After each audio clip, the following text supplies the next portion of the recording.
match, so we definitely will be able to do that with a loss here. But I don't expect complacency to be a factor in what they agency.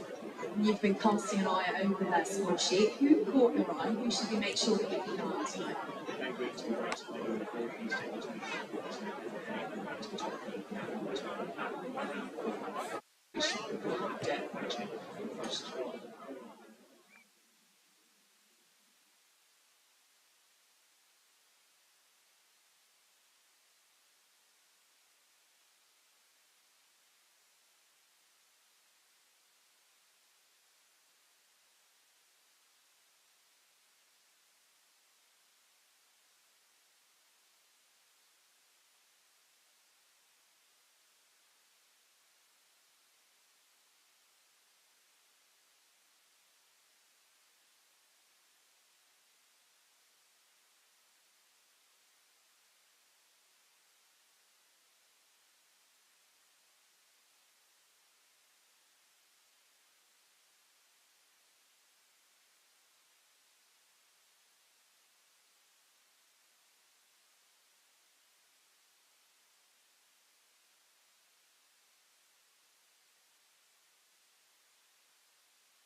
Hello and welcome to the world famous Kia Oval. We should be in for an absolute cracker this evening. It is the top of the table clash as Surrey host Somerset. Is he ready?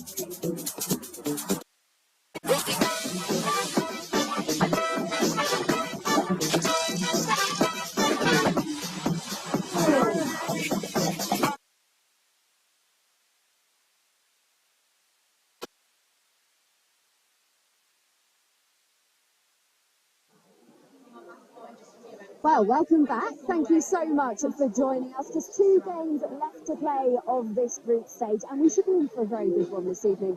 Surrey host Somerset, who are top of the table on 20 points from 12 matches. They've already secured their spot in the quarter-finals, and obviously hoping to join them there is Surrey, who are second with 16 points from the same number of fixtures, hoping to put last Sunday's loss against Middlesex behind them. Now, if Surrey win tonight and against Essex on Sunday, a home quarter-finals will be very much on the cards, which is what you want, isn't it? Play gets underway in just about 45 minutes. This is Surrey County Cricket Club, born in a tavern in 1845. The symbol of Kennington, we've seen London grow around us. Cricket's original champions, as Charles Alcott brought his vision to life, and we cemented a reputation as a place of firsts.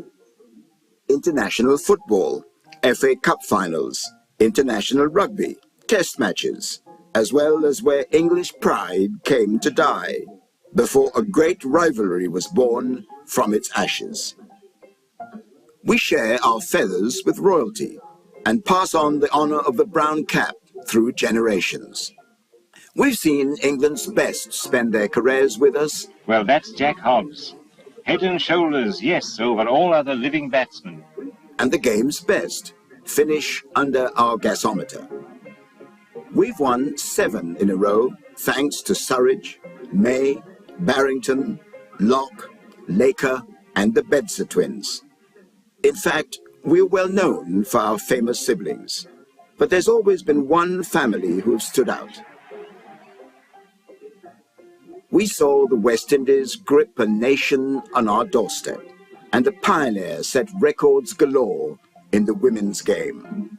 The end of the century brought a fresh take on Ik Dien, as Holyoake and his England teammates transformed us on the pitch. The changing of the oval skyline brought the greatest of finales. There it is. England have regained the ashes. And an era of final test triumphs. Alistair Cook has done it. A century in his last. Well played. On our way to our own red ball century.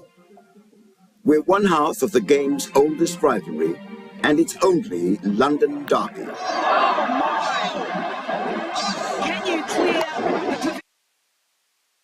Local players are always the lifeblood of our side. But the world's best are attracted to us too. We've come through tragedies.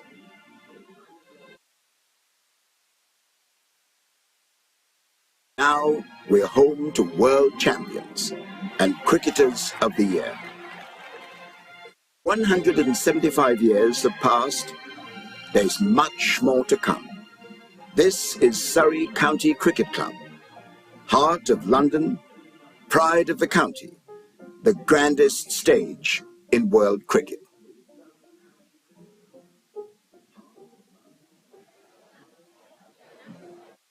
Well, we've got lots to get through this evening before it all gets started. Now, as always, at the top of the show, Phil Walker, our commentator, joins us.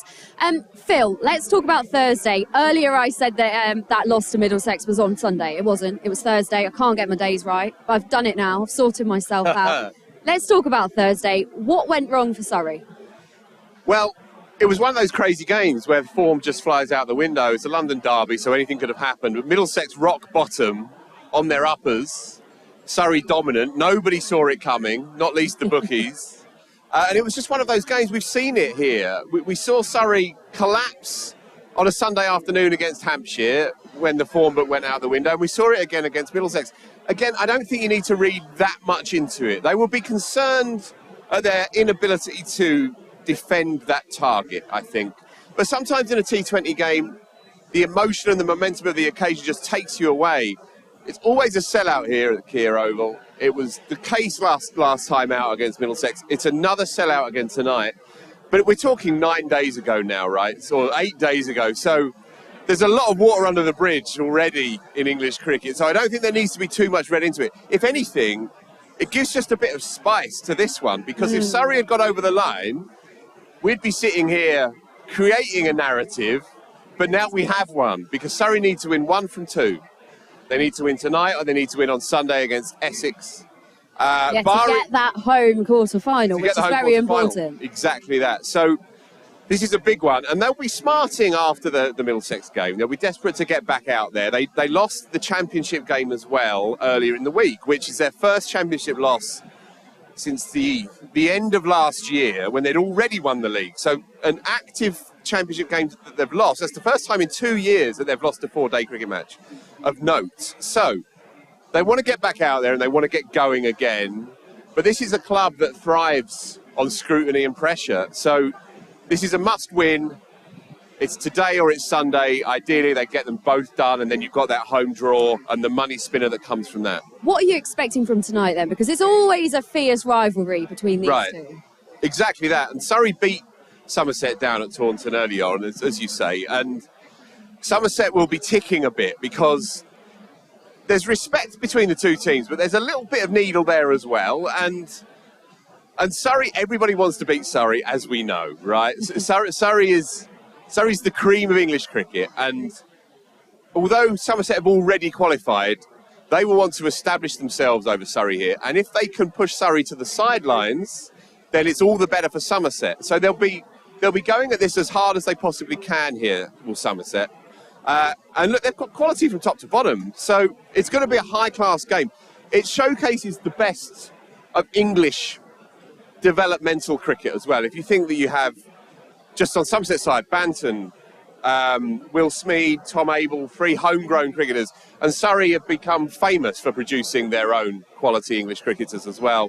So this is not going to be one of these games where it's big name overseas players dominating. This is a very English game, showing the best of this new young breed coming through.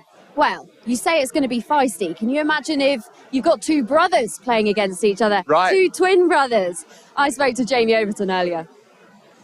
Jamie, thanks so much for speaking to us. Somerset is always a pretty feisty fixture, isn't it? How are you feeling? Yeah, good. Obviously, there's a bit of added extra with obviously Craig playing and being my old club. But yeah, excited. We've got to win probably 1, maybe 2 out of the game. So yeah, we feel like we're in a good spot, and hopefully we get that across the line. Does it add the pressure coming up against your twin brother? Nah, not really. I think it gets talked about more than it actually is. It's just another game of cricket. There's always a little bit between me and him, but I think everyone else just talks up a bit too much. You did really well last time out, though, didn't you? Yeah, I did okay. just trying to add some runs. I've not been bowling, so it's just trying to score runs when I can and trying to contribute to the team as much as possible. So, yeah, it's going well, but obviously I'd like to do a little bit more. You won this fixture last time out. Does that give you more confidence this time? I think so. I think whenever you play against a team and you do well against them, it always gives you a little bit of confidence. But we know they're a good side, obviously top of the group, and already got home quarter. So we know it's not going to be an easy game. So we got to put everything on the line and see how we go. And we've got to talk about Sunday. Obviously, very frustrating for you guys. What have you learnt from that one? I think I think we probably just let it slip. We probably took our foot off the ball a little bit. But yeah, it's just one of those games that like those things can happen. But yeah, we're on the money and we're going tonight. Pretty sure you're sold out here. It's Friday night. Does that add to the atmosphere? Yeah, absolutely. The crowd makes a massive difference. Any game that's a full house it's an amazing spectacle here at the Oval. So yeah, fingers crossed it's another good one. Well, good luck. Thank you. Cheers. Thank you very much. Yeah, Jamie Overton there, talking a little bit about the atmosphere. It's certainly building here at the Kia Oval. It is a sellout tonight and it is a Friday night, so the atmosphere here is always going to be a good one. Now, if you head to Surrey County Cricket's YouTube channel, you will see a brand new series called Hits Different. It gives you exclusive behind-the-scenes action from everything here at Surrey Cricket Club, and this is episode 5. It's the ground. We've got a game this evening against Glamorgan, a pretty important game. It's getting tight at the top of the table, so it's a must-win game, really. This is a mouth-watering occasion in front of us. All eyes will be on this one down here in South London. Sunday is probably our worst performance of the season so far, I'd say. Surrey has been rather turned over on Sunday afternoon, so they'll be expected to make amends from that defeat against Hampshire. T20 cricket, we quite easy to forget about the results and move on, so we can put our losses away quickly and move on to tonight's fixture against Glamorgan, which will be another tough game. But yeah, we'll be hoping to put it back to winning ways. We've got a really good, strong, almost a core now of younger players. Hopefully that will continue for the next 10, 12 years and we can have the club in a really good position going forward. Jamie Smith's got a bruised thumb, so he's not playing. He's battled through the last couple of games, so great opportunity for Josh. You know, you're never too old, never give up. If you've got a real desire, then put in the hard work and eventually you will get rewarded. And say, for Josh, great opportunity today.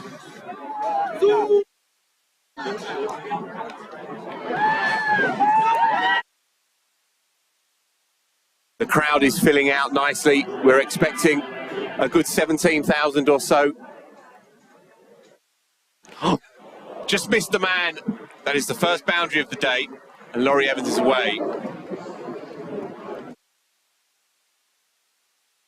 Slashed away behind square. No third. Will Jacks. He is a ticking time bomb of a cricketer. A shot. Cleared the man. That was right out of the screws by Laurie Evans. First maximum of the evening. 4 more, easy as you like. Clobbered that beautifully. Absolute classic Will Jacks. Unstoppable. So, at the end of the power play, 64 for no loss Surrey. They're doing it well. Effortless by Sunil Narine. Skewed into the offside, and Will Jacks carries on his merry way, just a single now shy of a 50. That will be his 50. Well batted, Will Jacks. Cut away and out.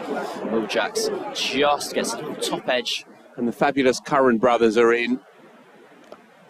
Sam Curran doing Sam Curran things. That's an extraordinary shot. Short. Hook for 6. And it's another big one as well. It's gone way back. 2 maximums, 1 for each brother in this over. That's short, it's clubbed, and it's just cleared the man at long on. And James McElroy there could do nothing to claw that one back. 2 left in the innings. Make that another, my word, that's huge. What has he got left here? Short again, cut past the man extra, that'll be 4 more. Sam Curran, turn it in, please. Oh, that's glorious. Shot of the day. Sam Curran's enjoying himself. Point to prove after Sunday afternoon, and Surrey have done that and plenty. 238 for 5. Sam Curran, having had a 10-minute breather, is back in the fray. Just saw out the corner of his beady eye what the batsman was trying. This is why he is so in demand everywhere he goes in the world. So Billy Root is away. Clothed into the onside, and that is taken. That is the end of Sam North East. Conventional dismissal, really. And Josh Blake takes a nice catch there, Chev. Lovely catch for Josh Blake there. He's worked hard. He's got his T20 debut and a nice catch behind the stumps for him.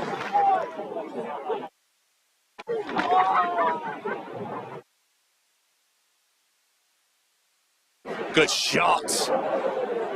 Billy Root. 6 pieces. What a shot, though. Gloriously played that. That's cleared the man. That's a cracking shot by Chris Cook. He hasn't quite given up yet. In the slot. Beautiful shot. We've seen some big ones this evening, and what a shot by Chris Cook. And had Surrey not already scored 240, Glamorgan would be putting together a very respectable total here.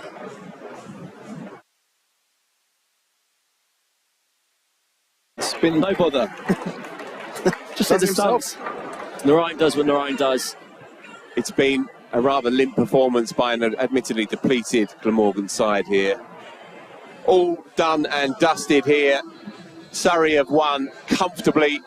The highest score by Surrey at the Kia Oval in this competition's history. Sam Curran, the star of the show, yet another man of the match performance. Did it in style. We're really happy with that. 240, anytime you score that.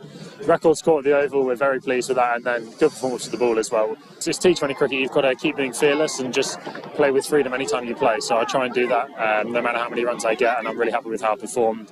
Would have loved a few more. It's always close to getting that 100, but really happy with that, obviously. The last week or so, last 5 games maybe, Sam's been brilliant. He's hit a ridiculous amount of sixes and pretty consistently as well. I think he's really relishing in that role, coming in the back end and teeing off. We know 1 or 2 more wins, we've got to secure our qualification and hopefully home quarters. So yeah, we keep pushing for the derby, and a sellout should be a good night. Well, you can watch all the episodes from Hits Different over on the Surrey County Cricket YouTube. Now let's head down to the middle and to Claire Thomas. She's there with the 2 captains for the coin toss.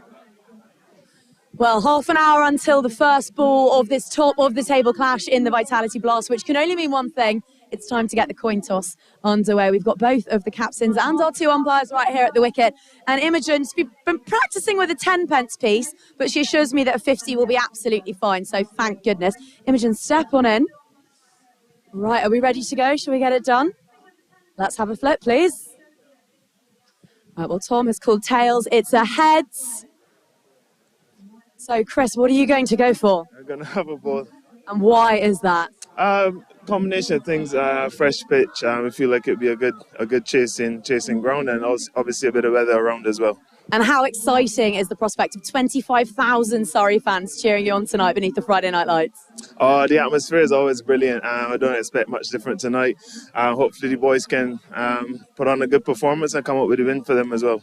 Very much looking forward to it. I'll let you crack on with your warm-up. Thanks for your time, Chris. Have a good one. Tom, come on over. Well, how do you feel about that one? Yeah, it's all good. Obviously, coin toss 50-50. We probably would have had a bowl as well, but that's no issue.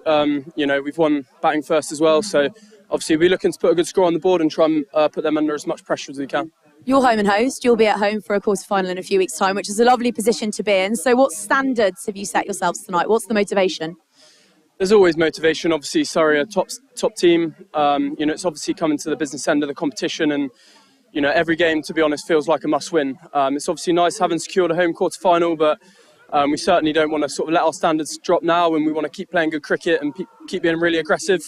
And obviously, as I say, they're a top team, so it should be a great contest tonight. And always nice, of course, to get one back after they beat you in your own backyard earlier on. Yeah, you didn't have to mention that, but obviously, yeah, we're looking to get revenge on them tonight. Thanks for your time, Tom. Go well tonight. Well, thank you so much to Claire then. So Surrey won the toss and they've chosen to bowl. Phil's back with us. Phil, what do you make of that? It makes sense to me. I think we'll get a full 40 overs in, but there is a bit of drizzle, mizzle, whatever you want to call it, There around. is, yes. It's not good for my hair. No, indeed. It's looking great. Don't worry about it. Thank you so much, Phil. But You can just sense it a bit in the air. The covers are off, so everything's fine. We'll almost certainly get started on time. But if it does blow in a little bit, then Surrey are going to want to know what they need at the end of that game. Permutations through the rain rules always helps the team batting second. So it makes sense, but also Surrey fancy that they're going to chase. And as we were saying earlier, after getting stung against Middlesex, when they posted up an enormous score and couldn't defend it, perhaps they just fancy chasing this one down. There was no hesitation with Chris Jordan when the coin went up and it came down in Surrey's favour. Doesn't surprise me at all. Do you know what? Every game where I have done this, Surrey have lost the toss. Right. So he's won it today. So I think that's good news, right? Yeah, I think so. It's a useful toss to win for sure. But just look through those two teams. Yes, let's talk about it. Go on. Look through them. This is as good a demonstration of English cricket, the good that English cricket produces, as you're going to get here. Somerset have been irresistible. 12 games, 10-2, 20 points. They're already qualified. They've already secured that home draw. And Surrey's embarrassment of riches is well documented. Just to run through Somerset's side, rather, just to have the likes of Will Smead, Tom Banton kicking off. They're stunning young players. They've got the world at their feet. They're already making good money around the world as well. You have Tom Lammonby, Tom Kohler-Cadmore, who's already made 400 runs and so on. It's positive stuff for them. What can you tell us about Surrey's team news then? Any changes?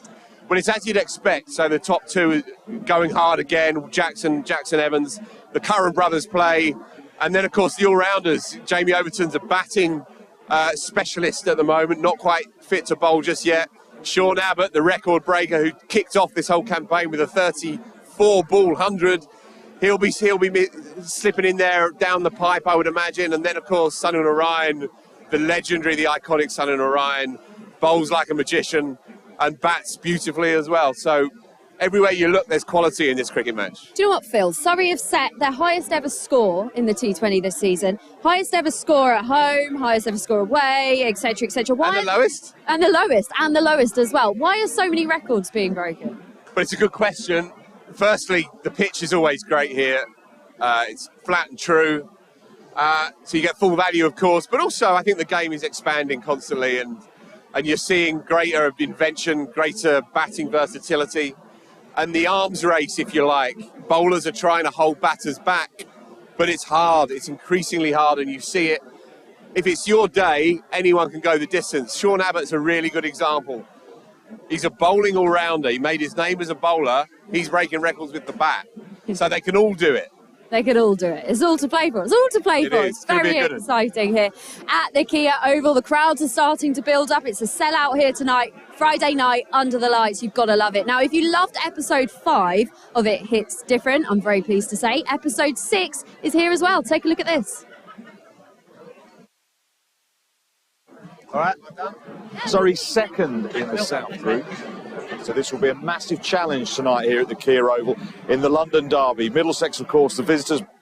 I had the 3 best years of my career at Surrey in terms of enjoyment, even over and above my international career. And it's a special place, it's a special group of players, and it's a special group of people that run the game here. So I don't think there's a better place to come and play your cricket.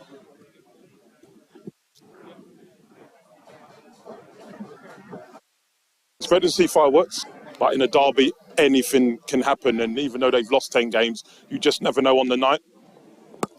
Teams in those positions sometimes can be quite dangerous because of the nature of this game. It's quite a fearless game, and I don't expect them to come out in any different manner tonight.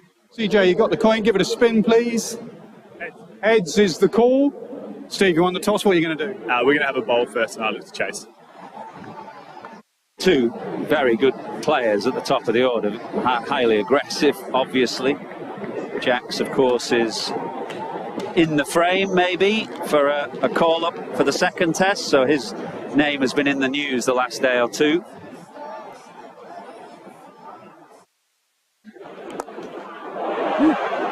It is up and over, extra cover.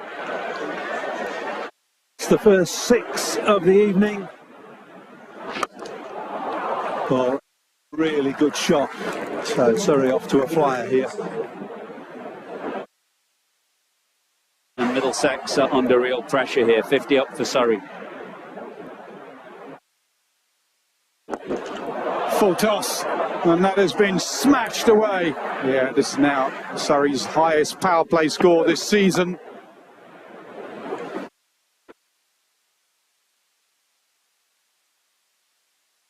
For Will Jackson, just 28 deliveries.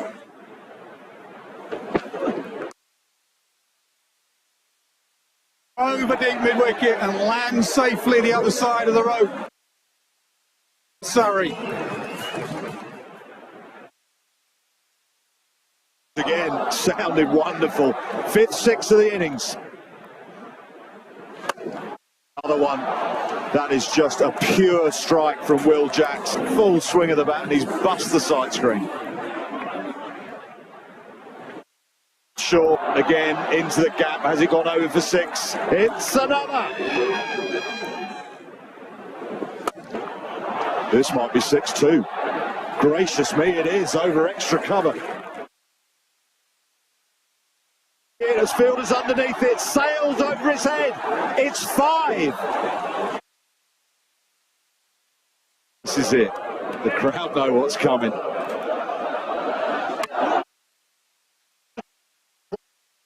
Shame for Will Jacks. 31 off the over.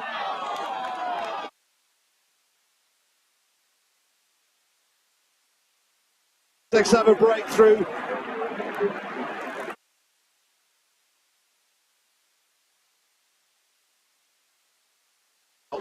Caught, found the man on the fence, but he has really entertained everyone here at the Kia Oval this evening with some brutal T20 batting. 202 for 2 of 15 overs. Yeah, well bowled and well caught in the end, and the end of Sam Curran.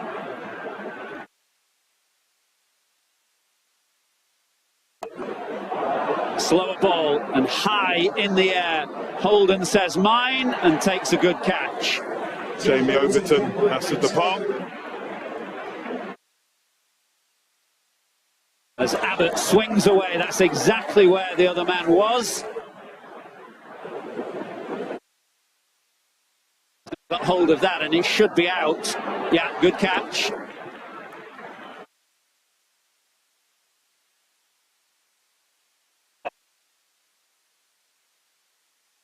Just be the biggest of the night.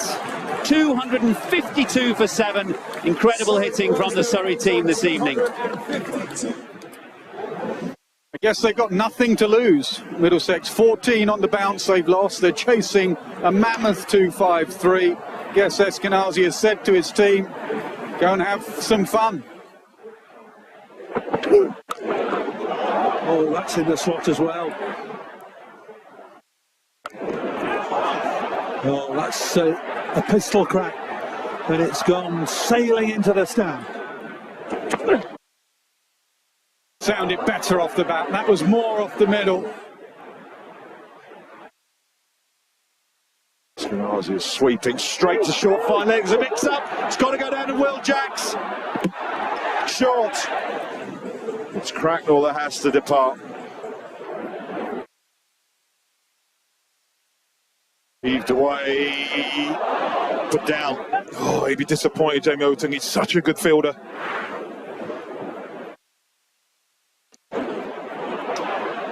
Another opportunity, no. Thundered down the ground. This goes high and surely must be out. Oh, good catch. Laurie Evans comes round from fine leg, settles himself, takes a good catch. Surrey needed that because Eskenazi had got away from them. Sounded good off the bat. It is good off the bat. 50 for Holden. He continues his good form.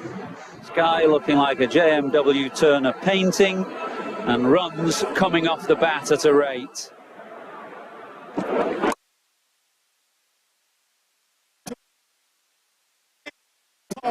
Get it, Tudor.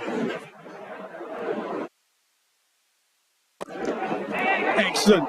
Yorker, can he flick the stumps? He can. He only had to flick it an inch. We're going to have a look. Yeah, I think that's fair enough. Length. Has he nicked it? They're appealing, they're running. Nigel Long's waiting. Big cheer. 9 needed from 6.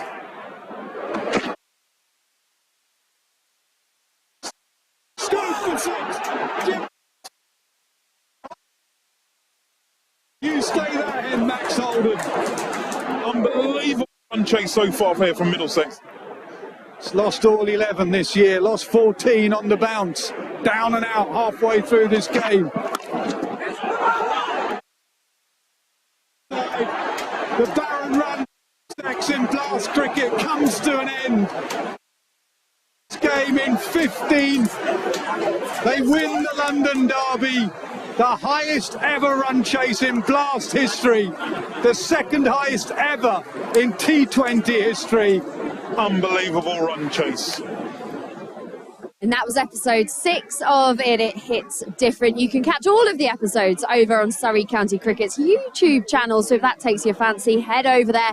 But not before this is all over. We're moments away actually from it getting started. Now I'm joined by Yas Rana. You are part of the commentary team this evening as well, aren't you? I've managed to drag you away from the Ashes. How are you feeling? It's not been great for England today. I think there'll be a lot of people watching this evening who'll be looking for a bit of a pick-me-up. It's not gone well for England so far. Yesterday wasn't great, today was even worse, but you're at the top of the table clash here. Somerset and Surrey, two of the most entertaining teams in the competition. When you think of the Blast, you think of Friday nights here, I think we're in for a great night. Yeah, well, if you do need a pick-me-up, you are in the right place, certainly. What are you expecting from tonight's game then? Somerset are strong, so they've got the New Zealand leg spinner Ish Sodhi's coming in. This is his first game of the tournament. They're obviously eyeing up the knockouts. They've already qualified, of course. They're not eyeing up finals day. So interesting to see how he goes. I think you've got the best batting team in the competition in Surrey against the best bowling team in the competition in Somerset. So I think it'll be a really interesting battle to see how those two teams go. Look, how are Somerset going to be coming into this? Because really, this game doesn't mean anything for them. I don't think they want to lose any momentum. They've got such a strong unit from 1 to 11. They've strengthened that team here today. They've got 4 of the best uncapped players. I think such an important thing in this competition is having the best guys who aren't in the England setup, because you know you're going to get them each week. So Tom Banton, Will Smead, Tom Abel, they've got such strength at the top of the order, and they back that up in the bowling department as well. Ben Green's been a revelation this season. Van der Merwe has been as good as ever. Craig Overton, excellent. They're such a strong side. I think they're going to go out today 100%, no doubt about it.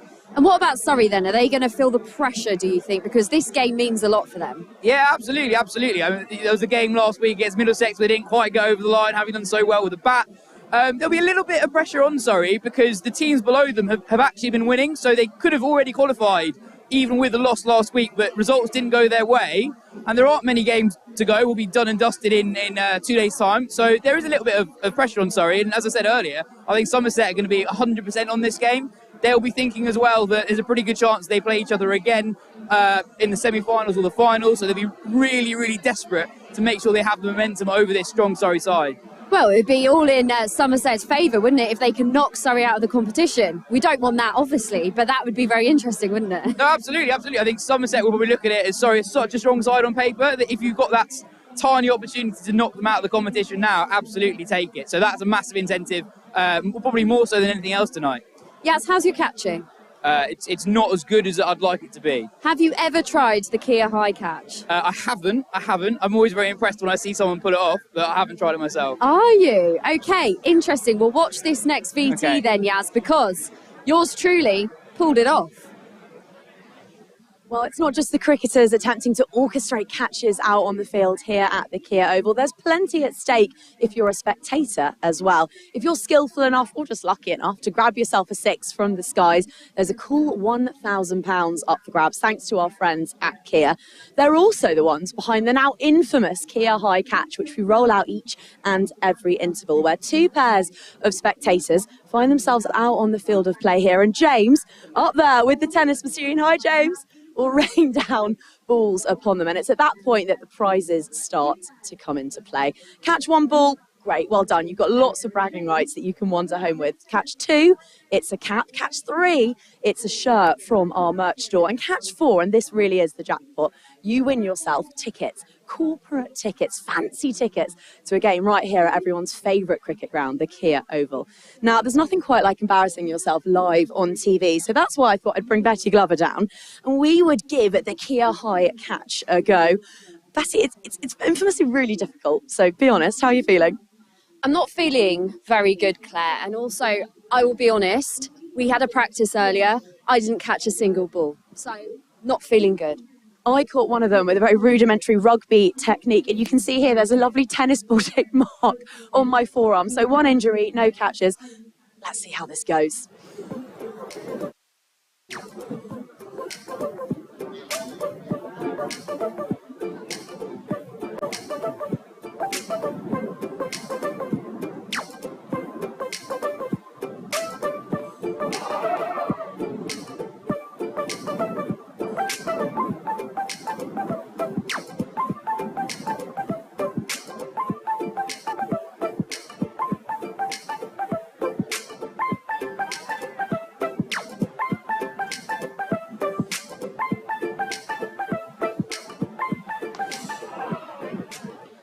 Betty, 2! I can't believe you did that. That was so much better than the rehearsal.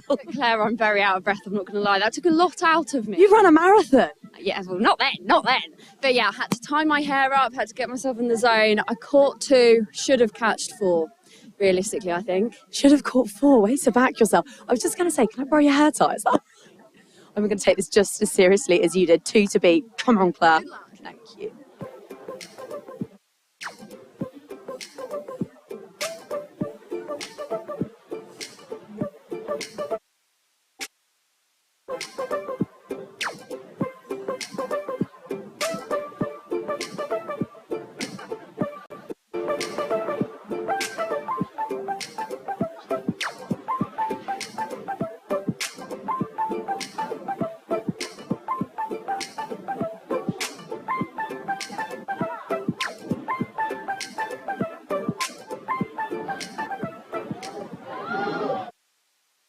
Thomas, you tried your best. The most annoying thing for you, though, is that in practice you were way better than me. So what happened out there? What was your mindset? I mean, I'm going to have to go back to the board, back to the drawing board, back to my sports psych, because it's no good being good in training. It's match day that wins medals, Betty. And I'm going to have some fantastic tennis ball marks on my arm because it turns out the rugby technique, no good. There's a reason they don't do it out there. Yeah, I don't know about you guys at home, but I think Claire slightly had the wrong technique there. Maybe you need to go and get some practice. They're over there. Just go ask for some tips. Yeah, that's exactly what they want to do before a massive top-of-the-table clash in the Vitality Blast. What's nice, though, is that when I'm back here next, during the interval, I don't have to catch a thing. I'm on the mic, I'll be orchestrating the Kia High catch, and it's over to the fans. Well, there we go. Thank you, Claire. Thank you, Betty. Congratulations. Well played. Thank you. Well, thanks to Claire there. I'm going to try and not look too smug. But let me tell you, that Kia High catch is a lot harder than it looks. Now, only a few minutes until the players are going to start coming out and we will hand to the commentary team. But before we do that, every year Surrey hosts a Disability Day where over 500 young people from disability schools come to the Oval for a day of activities. And this is what happened a few weeks ago. Today is our annual Disability Day. It's where we get an opportunity to invite people with any additional need, young people with any additional need, to visit the Oval, to enjoy some cricket-related activities. We've got some other providers with us today. So we've got Fulham and Crystal Palace football foundations. We've also got Harlequins here. We've got some skateboarding going on, face painting. It's all sorts of activities. The core is obviously cricket. And it's about giving people an opportunity to have a nice day out in the sun and enjoy themselves, and for it to be genuinely inclusive. First of all hands on deck. So everybody who works for Surrey Cricket Foundation is working today at Disability Day. In addition to that, our sponsor, First Sentier Investors, who really underpin our disability programme across the board, they're here to help with they've got 46 volunteers here as well, and then we've got other organisations that have got volunteers here as well. So we've got a massive workforce, a load of coaches who work for Surrey Cricket, And so it's a massive kind of community event, all hands on deck, everyone helping out. And also, it's really important that the schools get engaged and involved. Through our Super Ones hubs and our work in the community, we get to know a lot of schools and organisations. And so this is an opportunity for us to make contact with them here at the Kia Oval. So it's a terrific day all round.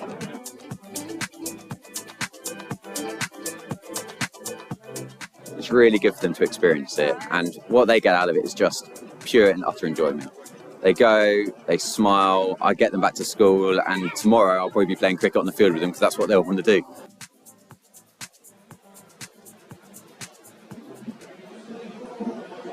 Well, the atmosphere is certainly building here at the Kia Oval. It is going to be a sellout later. It's Friday night, it's under the lights, and it's a top-of-the-table clash. What more could you want? Let's hand over to our commentators then. It's Phil Walker and Yas Rana. When match day comes, it's about staying in the moment. By the time I get to the game, I'm in a great mental space to take it head on.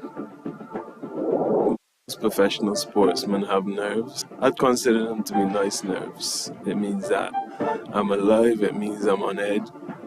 I grew up in the Caribbean, watching West Indies team, and a lot of those guys had gold chains on, but it's only until I start running in, being a fast bowler, you kind of hearing them bob up and down. You get a rhythm from it.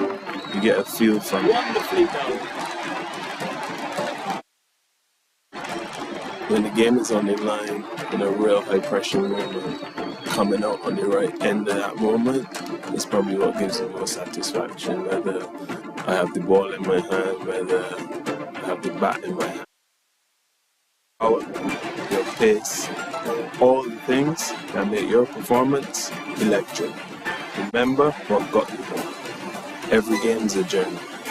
Get ready to move. Kia, movement that inspires. Good evening, everybody. Welcome from the Kia Oval. If you can't get up for this one, cricket is not for you, folks. 12 internationals on show this evening. The cream of Surrey's cricketing conveyor belt on show. I'm Rana. Long-time colleague of mine, I suppose I'd say, making his T20 debut this evening. It's going to be a sellout, and Yas, top-of-the-table clash between two seriously strong cricket teams. I had a conversation with Betty about 10 or 15 minutes ago, and we were saying that there'll be a lot of people watching this who have been pretty miserable today, hiding behind the sofa, watching what's been happening on the other side of the river. And it should be an amazing game. You've got two best teams in the competition. I think you've got the best batting team in Surrey. 4 or 5, 220 plus scores. Somerset with the ball have been brilliant. Ben Green's been a revelation this season. Rolf van der Merwe as good as always. I think we're in for an incredible battle, and there's that incentive for Somerset, I think, in that Surrey, of course, likely to go through, but they've got the chance here to land not quite a knockout blow, but a blow that could derail Surrey's campaign here. And Surrey is such a strong side on paper. That's an amazing opportunity for Somerset. Yeah, absolutely that. So Surrey, there's an embarrassment of riches, as we know, at this place. But just running through this team, Will Jackson, Laurie Evans to kick us off. I mean, this has been a serious, explosive partnership. First up for Surrey all summer. And then Jamie Smith. He's down at 4, but he's a floater in this side. You don't exactly know where he's going to feature, but you know that he will. Sam Curran has basically made that number 3 slot his own. Jamie Overton, not fit to bowl, which his twin brother Craig won't be too disappointed by. But he's shown again his strength as a middle order hitter. Tom Curran will be in behind him, you imagine, around 6. Sean Abbott, the record breaker, 34 ball 100 here to get the campaign off and running. Seems like a long time ago now, Yas, but he will be there. Chris Jordan, Sunil Narine, Gus Atkinson, Tom Laws. So real versatility in that attack. Sunil Narine, of course, is a dream of a cricketer. We are privileged to be watching him in his autumn years as a pro. And what a T20 cricketer he has been. That Somerset side, let's run through it. That's absolutely stacked as well. Tom Banton and Will Smead up top, two of the most talented young opening batters in the country. Banton obviously had a brief spell with England a couple of years ago now. Tom Abel at 3, Tom Calder-Cadmore at 4, Tom Lambie at 5. The three Toms at 3, 4 and 5. Again, three of the most talented young English batting talents. Tom Abel and Calder-Cadmore, slightly older now, but Calder-Cadmore had that amazing PSL, scoring 100 at 4 out there. Ben Green, who I mentioned earlier, leading wicket taker in the competition. Casey Aldridge has not played a lot for Somerset, but he's had a really good week or so. Got runs late in their chase against Gloucester in the Blast, and then runs and wickets in their championship win over Notts. And then you've got Craig Overton, we know what we're going to get from him, Josh Davey, Matt Henry, and then I'm really excited by the leg spin of Ish Sodhi. Brought in his Somerset debut. He won't be here for long, but he could have a massive impact on this competition for the knockouts next week. Yeah, Ish Sodhi, a pedigree leggy really, who's been around the traps for 10, 15 years and more. Very canny signing, right, by the visitors. Available for these 2 games, and then the quarters, and it'll be a home draw as we know, and then obviously he'll be back for the finals should they make it. It's another example of how Somerset, they punch above their weight. They're not overflowing with money, but they have a great recruitment policy. You're seeing it again. Tom Calder-Cadmore is an interesting one for me. They brought him in for the start of the summer, and he's been their main star with the bat. Him, Banton as well. Will Smead is 400 plus runs at a strike rate of about 180, yes. He's not so bothered about the red ball, but my God, does he enjoy the white. So Surrey won the toss, didn't hesitate to have a bowl. I think we're probably going to get the... But you never know, and if there are any rain permutations towards the back end of it, then it always benefits the side batting second. But I think also after the reversal against Middlesex, one of the most extraordinary games of cricket we've seen in a long time here, Middlesex on their uppers somehow managed to pull that one out the bag, chasing 200 and plenty. I think a chase here because that would have stung them not being able to hold Middlesex at bay. We're almost ready to go. One slip, a backward-ish point, almost on the offside 45. The 2 men, of course, out on the boundary rope on the leg side, come to be expected. Pretty conventional field. It's going to be Sam Curran. Slow keep in. Quite a quiet week for Surrey. Obviously the loss in the championship to Lancashire, the 4th innings collapse when it looked all set for them to extend their lead at the top of the table to something around 50 points. There's obviously the defeat here in the Blast against Middlesex last week, so you know what, they'll be wanting to reverse that momentum. It's been such a good season obviously for Surrey, but not a great week. First runs of the evening, and that'll be 4 of them. That stays hit from the bat of Tom Banton, beautifully climbed into weight transference, exactly what you're after. It was there to hit by Sam Curran. It was a wide-ish half volley, but nonetheless, Tom Banton, who you imagine would be the kind of player that would enjoy the pace and extra bounce that the oval track offers. And potentially the bowling attack. I mean, Sam Curran, as we know what he does with the new ball, he looks for a bit of swing. It wasn't really there. Second ball of the innings. We know the new white ball doesn't swing for long, but that's ball 2. Maybe didn't quite get his line right.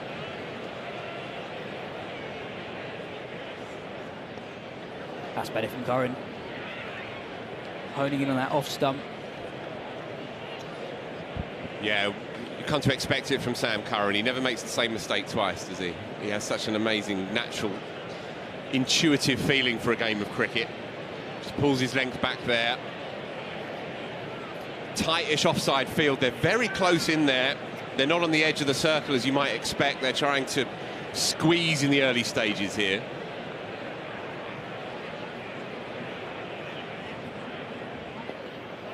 Obviously, Jamie Overton's not available to bowl at the moment, Phil, but have you ever seen a team in any format that's had this many bowling options? Pretty much everyone in that side is not just a bowling option, they're a frontline bowler.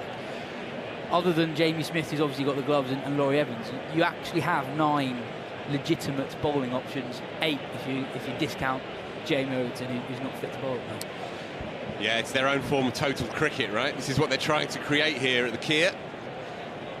And you just look at the people on the Judy Dench as well in this side. My word, it's staggering, really, the strength and depth at this place. Squeeze single, nicely done. Well judged by Tom Banton, who'll bring Will Smeed onto strike. There's a lot of similarities between these two opening pairs. Two pairs of right-handers, of course, very, very strong, in particular through the offside, both of them. Will Smeed is one of the hottest properties, young properties in the English game. He's kind of the Will Jacks of 2 years ago or 3 years ago. The extraordinary explosive player on his day, came out of nowhere, really. Got himself 100 gig after no more than a couple of T20 games for Somerset, and he's already moving through the gears. Here to face his first delivery. Interesting that there's a field change already for Smeed. Got a deep point as opposed to a deep fine leg. Banton, we know, is one of the best rampers and scoopers in the game. So I guess, sorry, are wary of that threat from Banton. Smeed is not a shot you probably associate with him as much. Curran will be satisfied with that after a boundary from the second delivery to get out of that over, just 5 for no loss. And it's going to be Gus Atkinson. You're fond of this player, aren't you? Yes. I mean, he's touched 90 miles per hour on TV, and there aren't that many English bowlers who can do that. I think Atkinson's had a really, really good season for Surrey. I was really impressed with how he bowled in the championship game against Essex. He got cook out in both innings, didn't he? Properly set him up with one that moved away and then one that cut through him. I think he's been really, really impressive this season. Yeah, it's a good shout, referencing back to that Chelmsford game, because it was swing as much as seam. He's so quick that it's seam that's generally going to be the currency for him. Not just yet. That was there to hit and easily turned around the corner by Tom Banton for his second boundary 4 of the evening so far. Knew that was going to happen just as we were bigging him up. Doesn't quite find his line. A little bit like Curran in that first over. Banton makes the most of the gift on offer, really, from Atkinson. It's interesting on the two Somerset openers, Banton and Smeed, two quite similar careers, two guys who exploded onto the scene, really, as young white ball openers. Smeed's not played for England yet, but surely isn't a long way away. Good comeback by Gus Atkinson, pulling that length back, getting the line perfect on and around off stump. It's interesting that they've gone with him. They've also gone with Tom Laws as well. You get that sense that they are entrusting their younger players with the responsibility. And what is a big game for Surrey? Let's make no mistake, they got turned over by Middlesex. They were humbled by Hampshire as well at home 3 or 4 weeks back. It's a mini blip. They need to win either tonight or Sunday. I think he's top-edged that one right into his grill. Nonetheless, ambled up there for a single. You may well see, yeah, he is just trying to readjust his grill, and the concussion physio issue will materialise, as it so often does these days. Quite right too, of course. Look at that replay. That's a proper leading edge into the helmet. He looks a tiny bit dazed and confused here, does Will Smeed. I don't know if did it creep underneath the grill? Not quite sure, but it was a heavy blow. Sometimes when you get a bit of bat on it or glove, it takes a lot of the pace off, but if anything there, it raced, really raced off the bat. As you see the replay again, side on. Yeah, that's going to be some impact. That's going to be painful. I mean, there's no backward step, and he's reacted with a degree of comfort, but then that could be the shock. You never quite know. He's smiling. He seems to be relatively composed here. So I don't think there's too much cause for concern, but that could have been really nasty on that angle. That could have just crept underneath the grill. Crowd filling up. It's another sellout. Friday nights under lights here in South London. Looks like Smeed's all good to continue.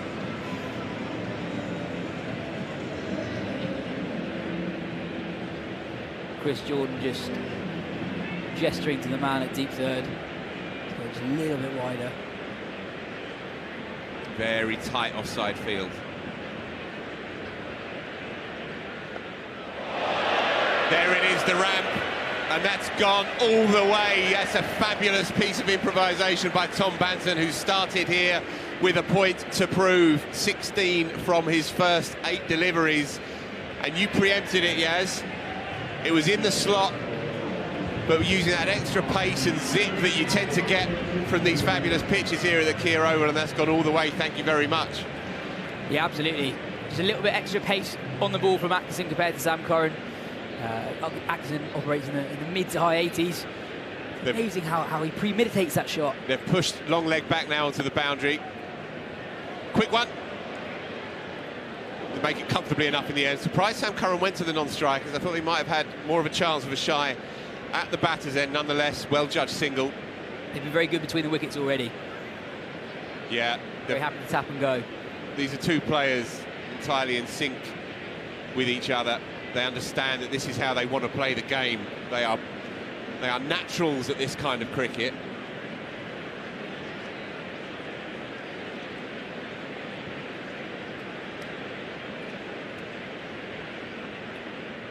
Thickish edge, and it will run away for 4. Third man was relatively fine, but that's run away quickly. You'd half expect them to have a slip in there, Surrey. They do tend to play on the front foot in these first few overs.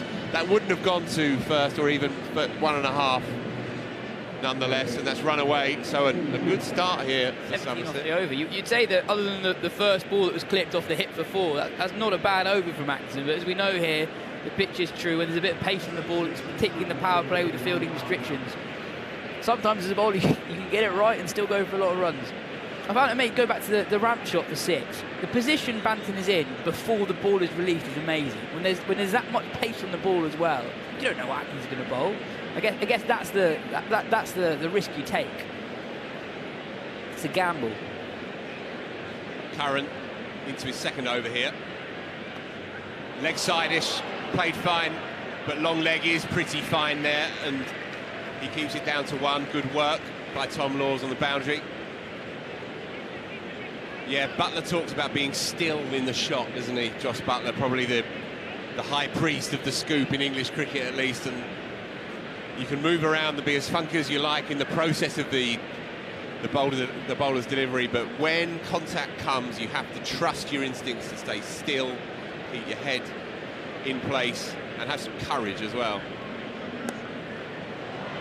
Cream through the offside, but they've got a man now, boundary rider out there is Sean Abbott, so just a single. The other thing that the scoop does is it unlocks other gaps in the field. So if you look at the field now for Banton, deep point is effectively gone to deep fine leg, so anything through the infield on the offside is likely to go for 4. Yeah. Smead crunches the one before, but because he's not quite as confident on the ramp, he only gets 1 because the man's back on the offside. It's got here, Tom Banton. Bullish. Didn't quite get enough of it up to Chris Jordan, and so a much needed dot.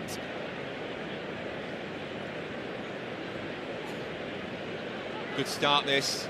Real intensity. I guess there was a slight question as to whether Somerset might be in the deck chairs waiting for that quarter-final, but I think when you come here, this is the one that you always ring-fence in the calendar, and the chance to push Surrey to the sidelines as well. Full, clobbed beautifully past the right hand of mid-on, and that's engineered through straight mid-wicket for another boundary 4. Tom Banton's on fire here. Talking of which, the first blast of pyrotechnics from long on, just below us here at our commentary box. You always feel a little waft of it, don't you? Thankfully, it's a chilly old evening here, so I don't mind it. Yeah, sometimes it is just a little bit too hot. Yeah. Curran again then. Fresh air this time, pulled his length back. I think Banton was expecting it. He was hanging back on that back foot of his. Didn't get up. It's quite a short boundary on the gasometer side of the ground. I wonder if that thought entered Banton's mind as he made that shot. Yeah, it is inviting, isn't it, that boundary out there? We thought that when we turned up here at the start. Very inviting through the onside there for the right-hander. Well played into the onside, pick up a single. Obviously a massive playing area here at the Kia Oval, but this strip is maybe 4 or 5 away from the centre. And I guess that boundary is so short, it must affect the ends at which the spinners bowl. You think it's unlikely that Isodi, for example, late in the game, particularly if he's bowling the left-hander, we're bowling from the Vauxhall end. We have our first bowling change of the evening. Sean Abbott comes into the attack, replacing Gus Atkinson after just one over. It went for 17. I'm still adamant that other than that first ball, didn't do a lot wrong.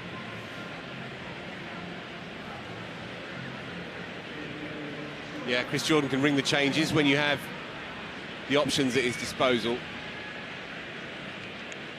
Sean Abbott, who's been one of the stars of the season so far, sees the batsman making room and follows him. Canny bowling, still drops it into the onside. In the power play, you'll take a runner ball as the fielding side every day of the week. Pace off for the first time. I always find it quite interesting in a T20 game how soon does the bowling team, the first inning, go to pace off. Because so often that becomes something that emerges over the course of the first innings, that is a good option, and the team bowling second starts on it from ball one.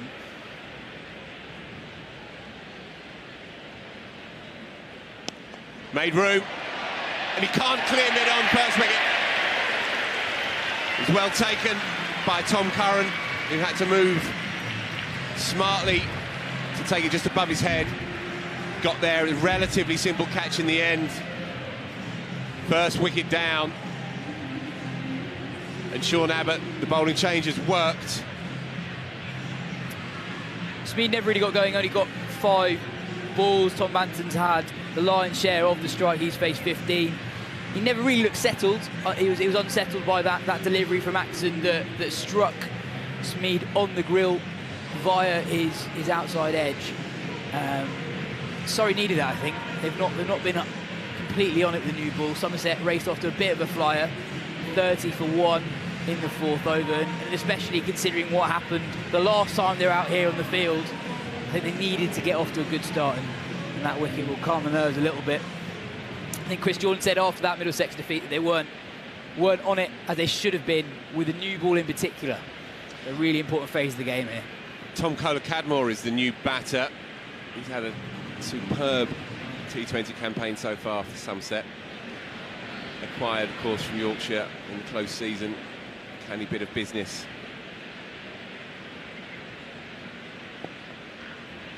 And they've got Long on back here, so happy to give him the single to get himself going.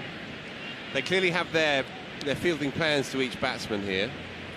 They've done their homework against, well, basically the form side in the country in Somerset. And Surrey shows that they're thinking that they've got their own methods and theories against each individual player here.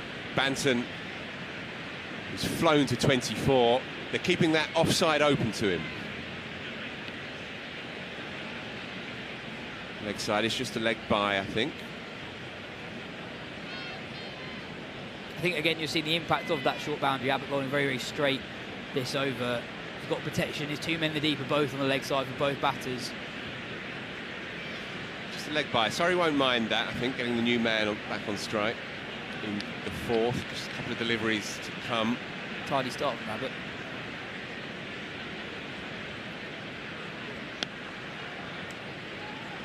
Yeah, not giving him any room.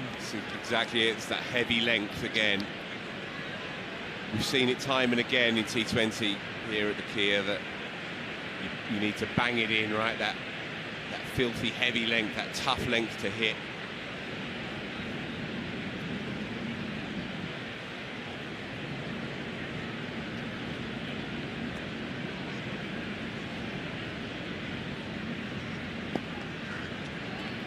Bowling brilliantly to his field here is Sean Abbott's fine start. He just helped pull it back a wee bit. 33 for 1 after 4. Kohler-Cadmore will retain the strike. He's on 2, and Tom Banton has looked like the Tom Banton of old for 24. He had a bit of a wobble, didn't he, last year, Yas, having broken into that England side on vibes and reputation, really, rather than cold, hard numbers. Well, it's 4 years since his breakout summer. In 2019, he would have been 20 years old. He had a breakout blast campaign, ended up in an England squad for that tour of New Zealand at the end of 2019. in the COVID summer the year after that, gets that brilliant 70-odd against Pakistan in a T20I. Played a bit of ODI cricket as well for England in 2020, but it just hasn't really happened for him since. In the same way, had a taste of the IPL, didn't quite work out for KKR, but as you say, only 24 years old. Jordan in the slot, clothed really. Oh my word, what a stinker out there in truth. I think it's Laurie Evans at deep square. He'll have to just hold his hand up and acknowledge to the skipper's first ball as well. Sometimes will end up in the end of season bloopers reel. Yeah, sometimes these things happen. You can't even say it took a dodgy bobble. I think it's two slight deviations that he wouldn't have been expecting. I mean, clearly wasn't expecting. But yeah, I think Chris Jordan won't be impressed by the casual nature of the way that Evans bent down to pick up the ball. CJ doesn't mind, he's seen it all before. Many a captain wouldn't. Short, clothed, smashed through the offside, brilliantly done. Was there to hit, stood tall on it. Tom Kohler-Cadmore's now into his work, he's into double figures. Back-to-back boundaries. As we look at the replay, not a lot of width, but if you're comparing what Jordan's doing to what Abbott did in the previous over, when he was bowling that off-stump line, Abbott's length was back. It was much, much harder to throw your hands through the ball and pierce that offside ring field. Jordan there probably erring a bit too full, if anything. Slower ball this time. No run up to mid-on. Only in the 5th over, Phil, but pace-off has worked pretty well so far. And I think we saw in that Abbott over how so much of being a T20 bowler is actually just being adaptable to not only conditions but dimensions, right? You can't just bowl the same thing and expect the same result everywhere you go. Kohler-Cadmore into double figures, just faced 6 deliveries.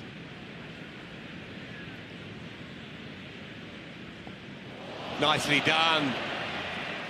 1 bounce 4. Excellent ingenuity there. It's 3 boundaries from the first 4 deliveries now of CJ's first over. And that one perhaps the classiest of the lot. Ridden the bouncer, stayed leg side of it and just let it roll beautifully, effortlessly off the face of the bat. It's been good fun this so far, yeah, as we've seen the full works, haven't we? Absolutely. I mean, the bounce is always a decent option when you can bowl as quickly as Chris Jordan can, but with no protection really behind the wicketkeeper, that's high risk. The batter just needs to get something on it, and it's a boundary.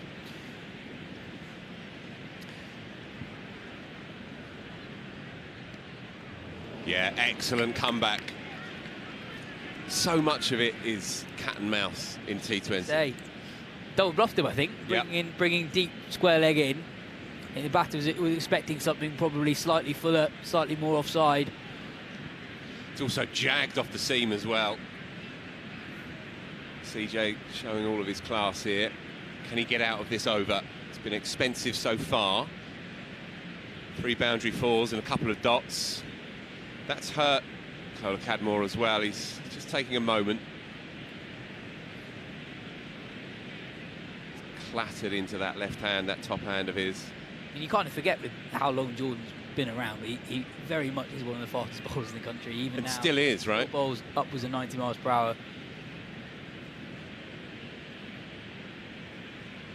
Slower ball, chipped, dropped him! Oh, Will Jacks, he was there for him. It was there, one-handed, and he couldn't quite gather the rebound. Well bowled, done him in the flight, in effect. It would have been a really good catch, but having made the ground, it wasn't hit too hard. He had to go almost with the reverse cup. Oh, he'd have fancied it on the rebound, Jazz, would he not? He did the hardest bit, really getting to it, and also timing the jump at the right time. He did that. He's cranky with himself, as well he would be. Sloppy over from Surrey, really. He had the misfield from Evans at the start and then the drop catch there. Last over of the power play, Sean Abbott in again, in the slot, but just shy of the man at long on. Yeah, Jamie Overton there, trying his best to get to it. It actually benefited Kola Cadmore that he got barely anything of it. But again, they know their fields to these players. As soon as he came out, Kola Cadmore, they posted that long on. He clearly likes that kind of area to anything pitched up in his arc. Banton, on the other hand, they keep that offside available to him. The leg side is his bread and butter. Beautifully played off the hip. Takes him to 28 now from 17. 4 boundary fours and that classy scoop 6 just a second over. I wonder how big a moment that drop catch will be. If you're comparing the two sides, Phil, Somerset much more top heavy, much more reliant on the work of that top 5, whereas Surrey bat literally all the way down to 11, and 2 wickets in that first 5 overs would be huge for Surrey. It's followed in this time.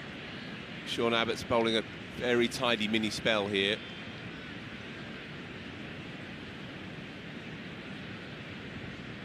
Yeah, like, sorry, I was just going to say that it feels like scoring in T20 cricket globally, but also in the Blast itself, has just gone to another level this year. You're seeing scores of 200, 220, not quite routinely, but at a frequency that you never nearly saw in previous years. Oh, and that's just evaded Jamie Smith's left hand, and that will run away. I think it come off the pad. Somerset has, 4 leg buys. Somerset won't mind. It's another boundary 4. Yeah, Betty asked me this question earlier. What's the theory? Why? Any glimpses in this one? Yes. Can you help me out? I think it's just a philosophical thing, right? If you end an innings 4 wickets down, you've left a lot of batting out there, and I think teams are just realising that. It's in the slot, and that's gone all the way. Thank you very much. Oh, and it's grasped again in the crowd. When am I going to get one? Really, it was there to hit in truth, but he's a tough, strong hitter, is Tom Kola Cadmore. He's making a name for himself on the franchise circuit as well. Raced to 22 off 11. Another really big over here for Somerset, who, whisper it, we got off to a bit of a flyer. 62 for 1, with a delivery remaining in the power play.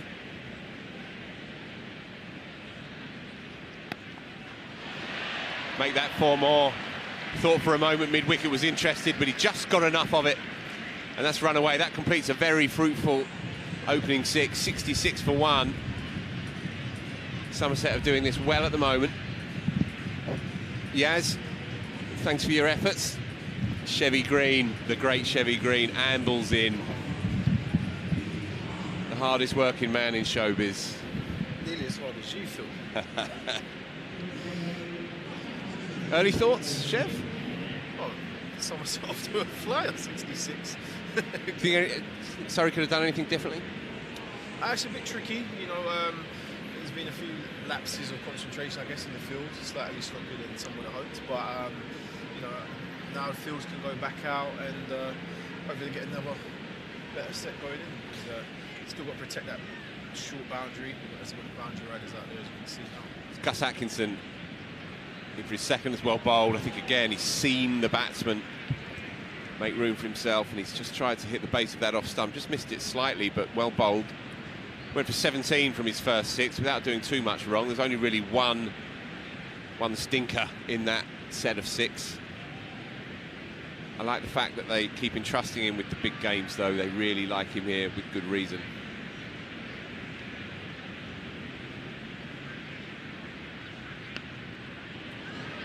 Going to be tight, would be out. Oh! Not bad, it's the target. No joy from the square leg umpire. He's rather scuffed it with his left peg, but I think Kola Cadmore would have been comfortable enough anyway. Very tight, they've done it well really, Somerset here. Oh, better finish. It was needed.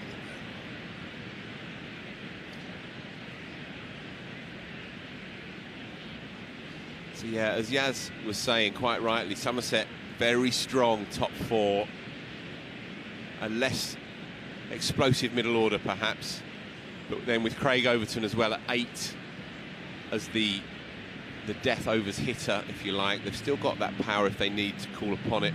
Power of the tops. Tom Abel, Tom Lammonby, who is a bit of an enigma for me. He was an excellent player when I first saw him come through during that weird COVID year when he made 300s in 6 games in the red ball stuff.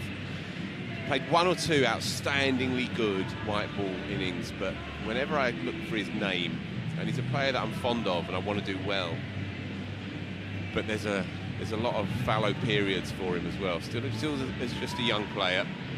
He's in at 5. Ben Green, brilliant young cricketer, he's in at 6. Casey Aldridge as well, who was involved with England under-19s up until not too long ago. So they've got quality in that middle order, but Banton and Kola Cadmore, they are the stars, and the numbers bear it out this summer. Kola Cadmore in particular, 400 plus runs.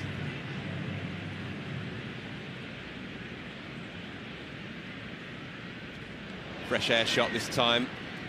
Good pace and carry. He's had a few rounds on the T20 circuit and great success. Yep. Yeah, very smart signing, is Kola Cadmore.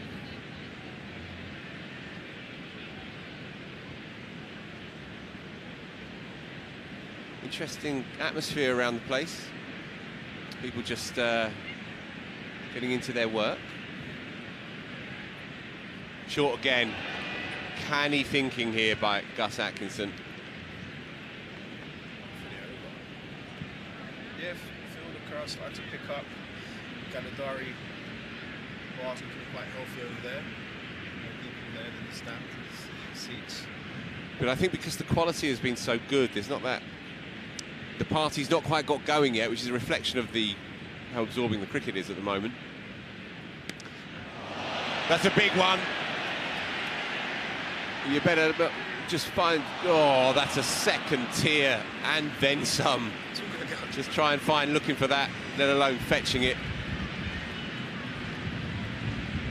My eyes are no longer what they were, Chev, so I can't see if that was a clear catch, but... It wasn't. No, I sense when the ball has gone that high, you need a pretty solid pair of hands underneath it. I wouldn't fancy being underneath that one. That is a huge, huge hit. In the slot. He's a big lad, is Tom Kola Cadmore. That'll be a wide. So another one to the total. Yeah, Kola Cadmore now has moved past Tom Banton, who went off very quickly and relatively becalmed since Kola Cadmore came in. 74 for 1. It's an excellent start here by the visitors. That was a real big one, Chef. Straight out. Yeah. We don't quite have the tech to measure it, but I'm saying that's a 95-metre hit. Block hole this time. Chris Jordan's done well. In fact, they do scamper back for a second. It just ricocheted off him. Sprawling dive by the skipper, one of the great fielders still in the game, of course. 1 or 2 slight mini errors here by the home side. Bit sloppy here and there, perhaps. Sunil Narine, here we go. Seems he's always bowling when we're on, Chev. Enter the spin king. 7 overs in, 76 for 1, and first sign of the master. 505 T20 career wickets.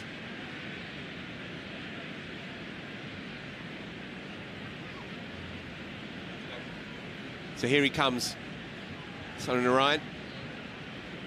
You imagine he'll get through his 4 today, because pace on the ball tends to be going the distance. Here we go. Bang on the money straight away. And with that short boundary to the left of us. Yep.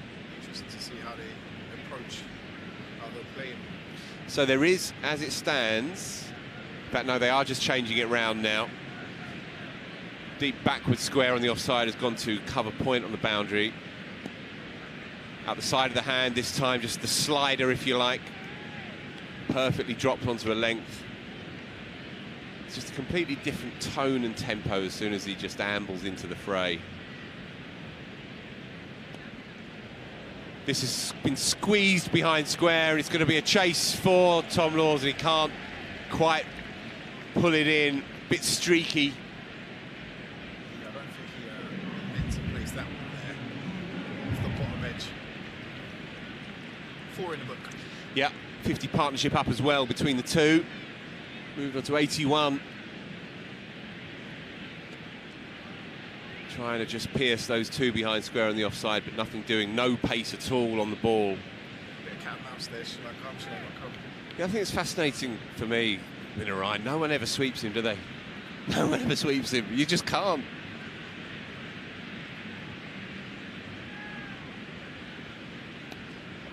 You can cloth it into the onside. Jamie O out there at deep mid-wicket, keeping it down to a single. So, 3 boundary riders on the leg side to Tom Banton. And backward square on the offside. 2 men in tight on the drive as well. Reverse, and he's got all of it. What a fabulous shot. Straight into the scoreboard. Sweep, but a reverse sweep off this pinking. That's a stunner. Claire, it's over to you.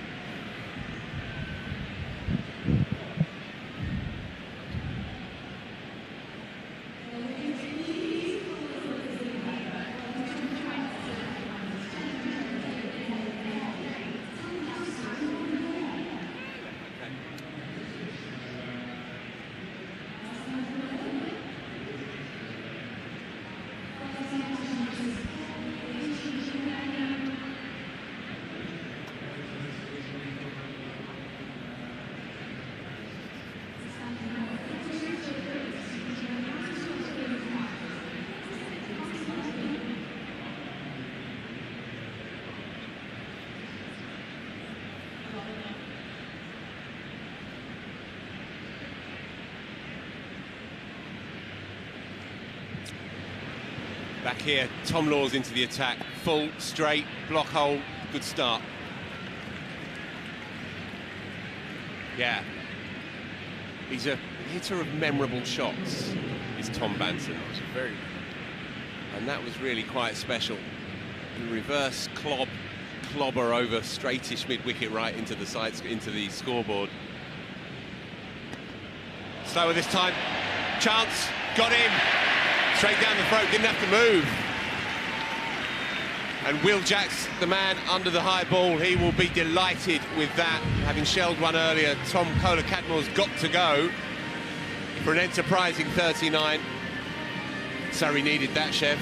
They definitely did, and Will Jacks will have a sigh of relief after the first drop. You know, I think sometimes the ball follows you around once you drop one, and I'm sure he's had his heart in his mouth there. Yeah, pretty straightforward catch, well placed for the shot. Kohler-Cadmore will be a little bit cranky with himself because it was a lowish full toss, and he's tried to engineer something when he probably just had to lean on it, right? Yeah, and he was going there to hit. Disappointed. I'm sure he had 50 in his sights and many more. But he's kept the momentum going, and he's accelerated it really well. Not sure about the haircut. Yeah, the Travis Bickle. Yeah. Right, okay. It's going to be Tom Abel, who is their go-to man in the middle overs, very intelligent cricketer, club captain, of course. And he will go about his business. He'll be the foil to Banton, initially at least, you would think. Off the mark straight away. Comfortably runs it down to third man.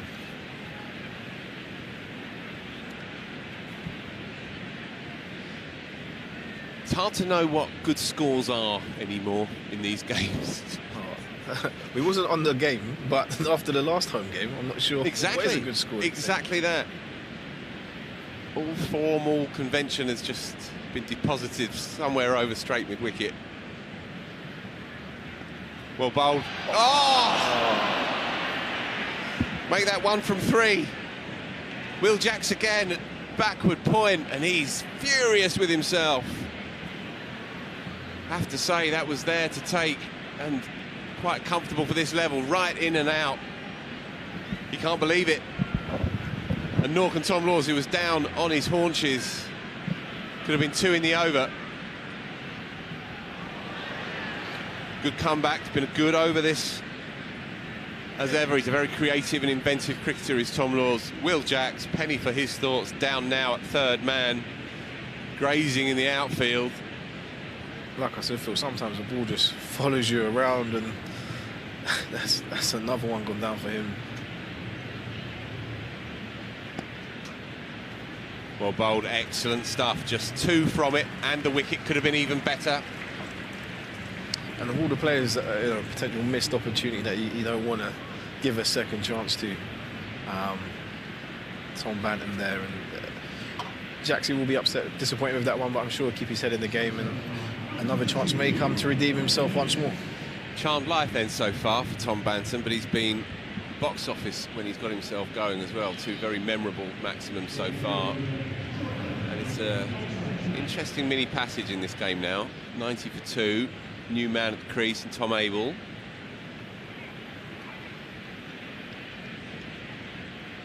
Be Banton on strike, and he'll run hard here, but just settle for the single. Jamie O is against his former club, fully engaged here. Bit of brotherly love, I'm sure there's been happening all day long. It's a shame we're not seeing him bowl. He's great to watch. He's the big man. Brilliant signing by Surrey. Does one parent support one and the other support the other? It's a good question, you know. Don't think the signing went down too well down at Taunton. Bowling very well to his field here is Sean Abbott.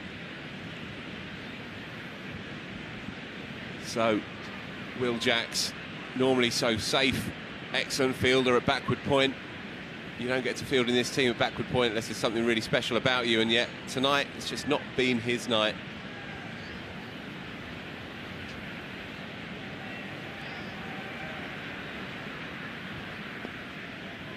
And he'll run hard again, but just settle for the single.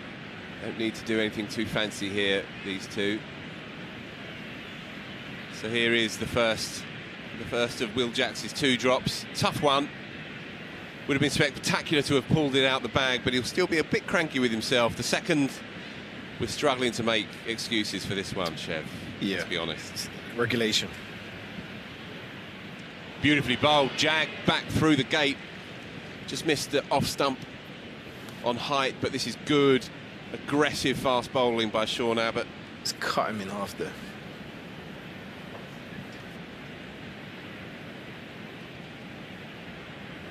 I always like it when international cricketers drop really easy catches, though. It's like when you watch golfers on a Sunday night on the telly and they shank one out of nowhere. Well bowled and well played as well, just angled behind square, but just a single. In fact, he will come back for a couple and he'll make his ground comfortably. Yeah, very good running. Run the first one hard, as they say to the kids. But you're right, dropping, when you see the pros drop an easy one, yeah, doesn't make you feel so bad when you're playing it if you shell one like that. Happens to the best, as they say.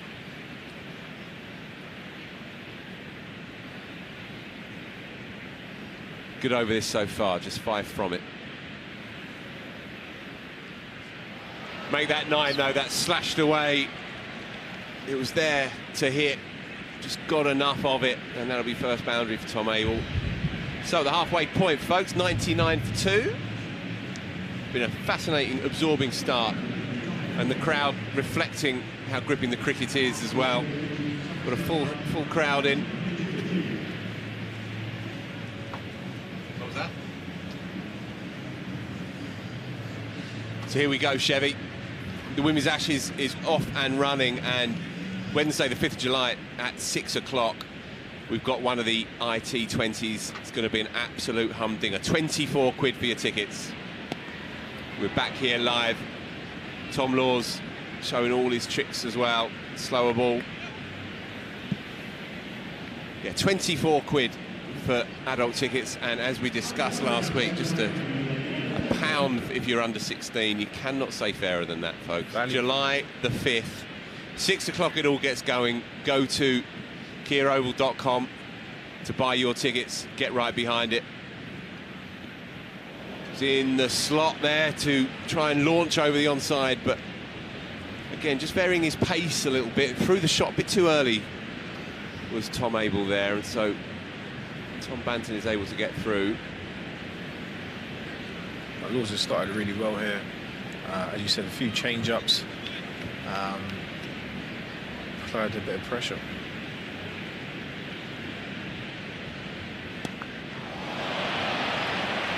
picked that one out 10 yards back. Yeah, that was there to hit in truth. It was right in the slot. And Banton, it feels like it's his night as it goes. 47 now. Make that 3 boundaries, all leg side. Massive commentator's curse there. Slap that through the covers. He'll come back for a second. Jamie Overton doing good work there. Moves to within a single of his 50. This is good stuff by Tom Banton.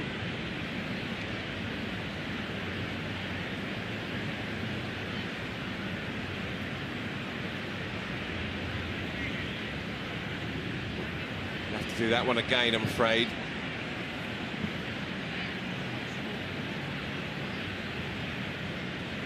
So he's made 250 so far in the tournament, 31, a not out 27, a 32 and a 42. Coming off the back of a blob against Gloucester, but one of very few failures. It's been an impressive campaign so far. And that is his 50. It's well timed as well. Will run away for at least a couple. Jamie Overton's getting through some hard yakka out there.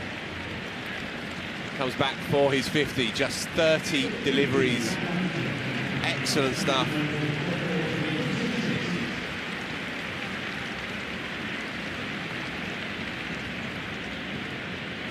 In fact, 29 deliveries, doing him a dirty. Superb stuff by Tom Banton, who's really lit up this place tonight. Somerset are doing this well. 112 for 2 already. 9 overs and a ball still to go.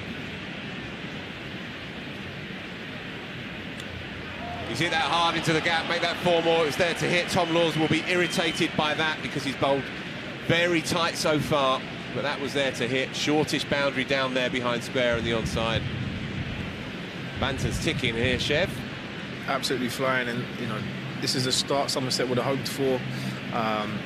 He's going very well, set the standard and the pace of the innings, and that's what you need up top. You need one of the openers to set the standard and get the team off to a flyer. I'm going to vacate the place just for a moment. Sunil Narine back into the attack, his second over. Yas going to take over.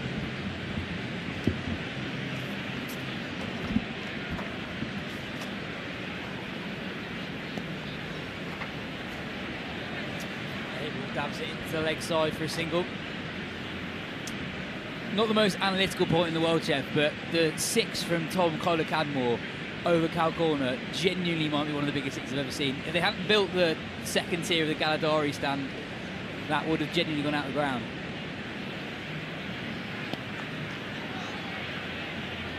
Right, full. I agree, yes. I think if the stand wasn't there, that is definitely going into the 4th floor flats in the Kennington estate.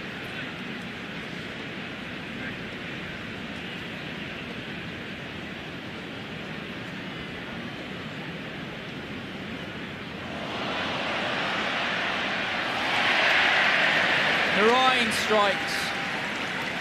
Abel looking for the reverse sweep, but top edges it, doesn't quite get underneath it enough, and Surrey pick up that 3rd wicket.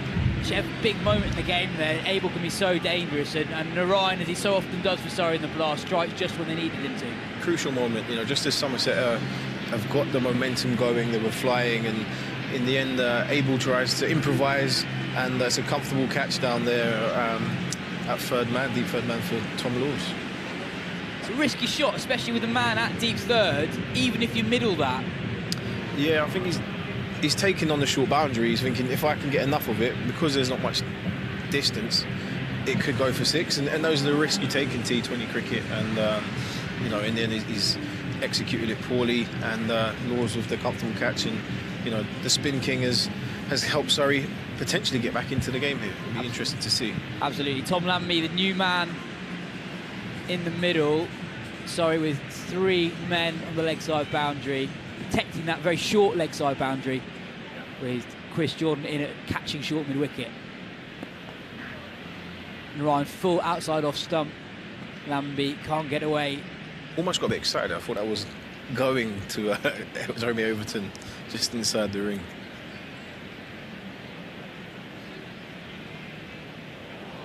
Lambie swings hard at his second delivery. Narine gets on to just turn away for him, but that races away to the boundary for 4. A moral victory for the bowler perhaps, but Somerset pick up 4. 122 for 3 with 1 delivery, the 12th over remaining.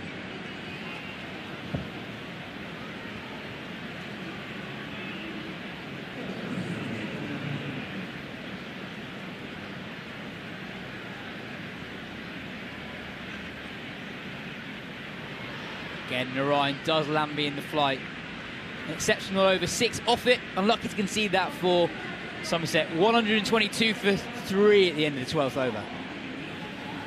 Dynamo's cricket. It's countdown cricket, a brand new way for us to play this summer. To bowl, bat and field, to be confident and take our chances. And always having fun. This is our game. Welcome back to the Kia Over. Chris Jordan brings himself back into the attack, replacing Tom Lord from the pavilion end. Chev, I kind of think with Chris Jordan that he's almost sport for choice with the bowling options at his disposal. He has so many bowlers to choose from that actually choosing which guy to go to at a certain time in the game must be so difficult. Very difficult, and I can imagine it's hard when he wants to bring himself on. Absolutely. Like, if you're a side with fewer bowling options, you almost have more of a set plan when you go into your 20 overs. You know exactly when certain bowlers are going to bowl when. Sorry, probably have an element of that. Sam Curran's probably going to do 2 up top and 2 at the end. Chris Jordan, more likely than not to bowl 2 overs at the end as well, and Narine in the middle. But other than that, you imagine they probably don't have as set plans in the middle overs as other teams might. Yeah, their plans will definitely be quite fluid and flexible. The luxury that they have, if the game is going one way or another, they can change up just on the spin.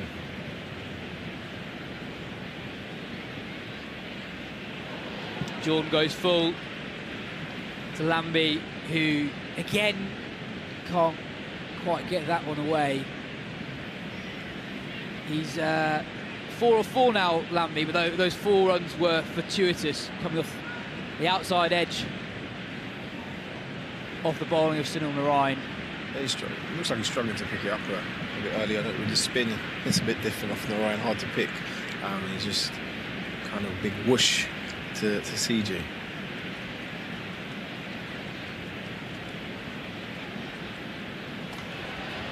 He gets this one away, but flicks it straight to Will Jacks at deep flying leg. I mean, to one extreme to another, right? Sunil Narine, one of the best mystery spinners in the world game. Chris Jordan, 90 miles per hour, one of the best death bowlers in the world game. 2 completely different threats from the 2 ends here for Surrey. It's a big test for Lambie. It's a really good pitch, short boundary on one side. Somerset going at 10 runs and over. Can he continue that momentum? Jordan would pace it off, and Banton dabs that into the offside for a single. It's a good little spell here for Surrey. Very, very quietly, very good little spell. Slowly clawing it back a little bit. As you say, Lambie, as we go into the deeper depths of the second half, he's going to look to try and continue the momentum that Somerset have got. Don't want to get bogged down too much, but Surrey quite happy now with dotting it up a little bit and just singles. Somerset have been dealing in boundaries for a lot of this innings, so it's a little bit of a fight back right now.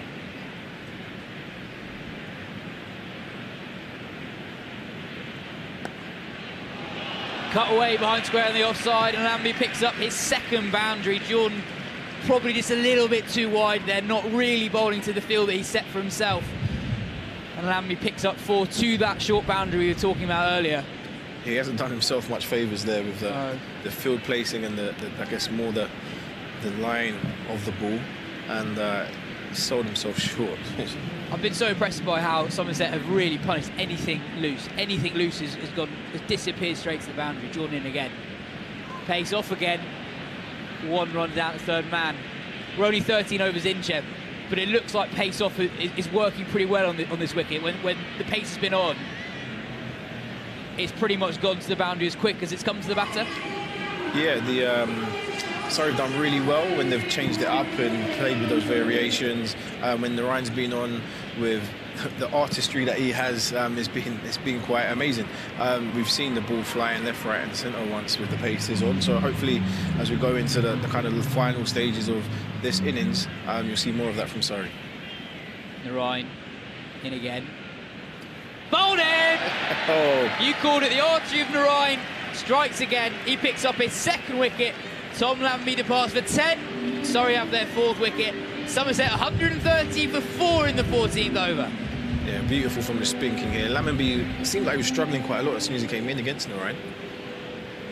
Yorks him really. Every delivery that Narine bowled to Lambie, you got a sense that Lambie was done in the air really. He never was that confident about where the ball was going to land. I agree, yes, and again just on that one as well, he's gone forwards, misjudged the flight of the ball. He's gone to full-on drive and he's just got underneath his bat and he's almost nearly yorked himself. Narine, an absolute master's craft. 507 T20 wickets now, 507. And Phil was making the point earlier on in the show that Somerset, if you compare their lineup to Surrey, they're more top-heavy with the bat. They're more reliant on the work of the top 5 or 6 batters. And in comes Ben Green at number 6, who's had a phenomenal season. But you feel that a couple of wickets here matter more for a side like Somerset with the bat compared to Surrey, who literally bats to 11. Yeah, of course. Narine into Green. And as much as anything, you feel that with those 2 wickets in 3 overs now for Surrey, even if they don't prize out another one, it'll probably lead to Somerset batting with a little bit more caution for the next 5 or so minutes. Yeah, a lot of the pressure relies a lot on Banton here. You know, he's been going really well, but now as we approach the final, few overs, with the wickets dropping and with Somerset's batting a bit light towards the end, he's got to think here, can I bat through the innings and how much more can I contribute to this?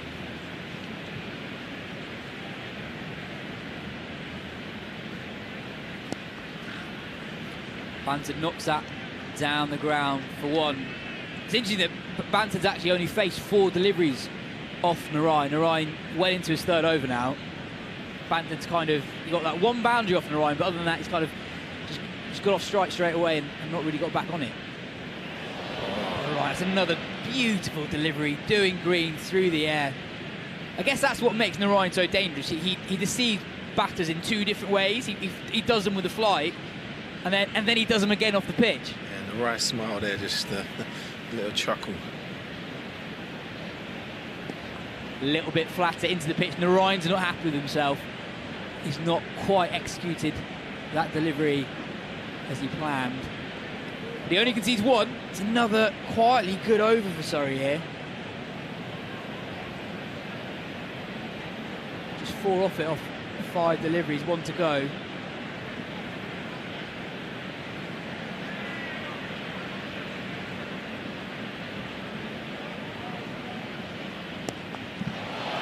Banton gives himself room. Flat 6, straight over extra cover. Banton picks up his 4th 6 of the evening. Brilliant shot, gives himself a couple of steps away into the leg side, so he can free the arms, and he targets that short boundary.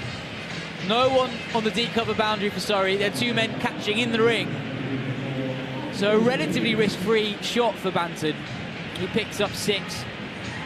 Take the score to 140 for 4. Banton moves on to 65 of 35. What an innings this is for Tom Banton. Unbelievable, and what he did there on that last shot, as you said, he gave himself room. He's still set with a solid base, and his hands go through it beautifully straight over extra cover.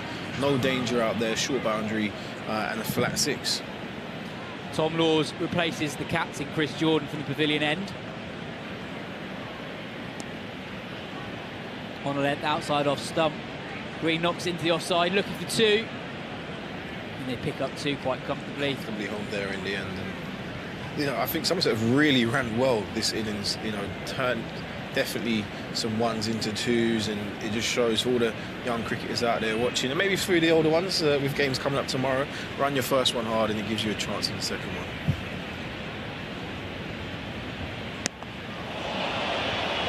Straight down the ground. For another 6, Green picks up his first maximum, slaps Tom Laws straight down the ground for 6. Somerset building back a little bit of momentum after a quiet 10 or so balls. I think Green was definitely been watching some of that MLB London series there. That was very baseball-esque. It was. Slaps it straight back over Lawes' head for 6. It was a great shot, great shot. And is reminding Surrey about the number of different boundary options that Green has. As we see a field change, mid-off, drops back to long off. Deep third comes into the ring. 2 men behind square, within the ring on the offside. Lawes full. Green drives down the ground, picks up just 1. We're talking about running hard. You feel that with that massive boundary on the Archbishop Tennyson School side of the ground, there are many 2s for the taking if you pick your gaps. 100%, and it just, when you run that first one, it puts pressure on the fielder. They might fumble it, might not get a clean throw. In the slot. And 6 more. Tom Banton picks up his 5th 6. I think we've got a crowd catch as well.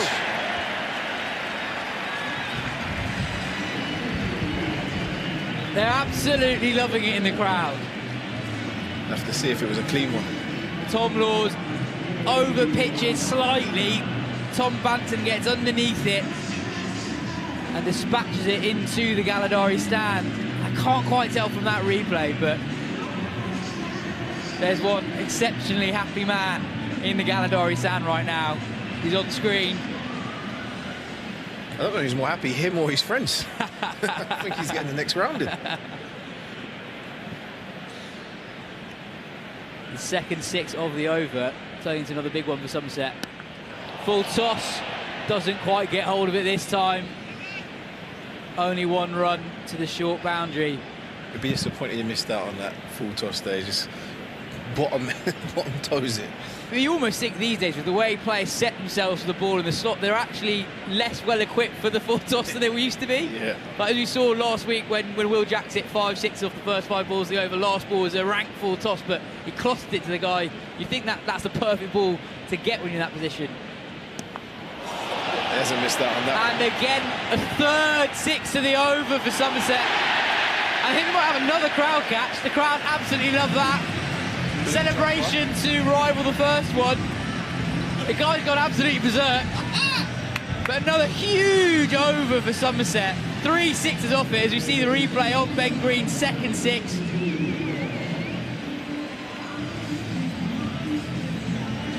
We'll have a look at the replay. Can't quite tell off that, but Tom Lawes takes a little bit of pace off. It's not, you'd say that's probably in the slot, and again with that short boundary, Green gets his arms through it, and like the 6 before it, clean catch. He looks young, so get him a Coca-Cola.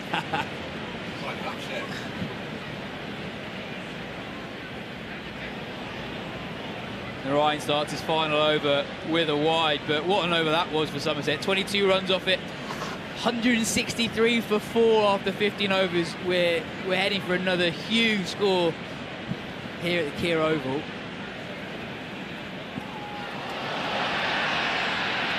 Banton goes for that trademark reverse sweep, doesn't get hold of it. Big cry for LBW. It's turned down by the umpire. Banton 72 now off 38 deliveries.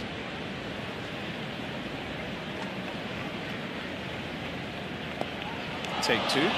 Banton goes for the same shot again, and this time he picks up 4.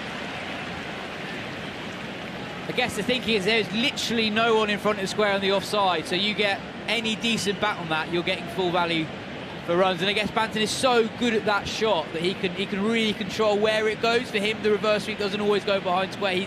He's good enough to control it. It's more of a switch it, kind of takes your mind back to Kevin Peterson in 2006 against Sri Lanka. Yeah, and he's just targeted the short boundary really well all innings, whether it has been with some traditional stroke play or some unorthodox shots like that switch hit there.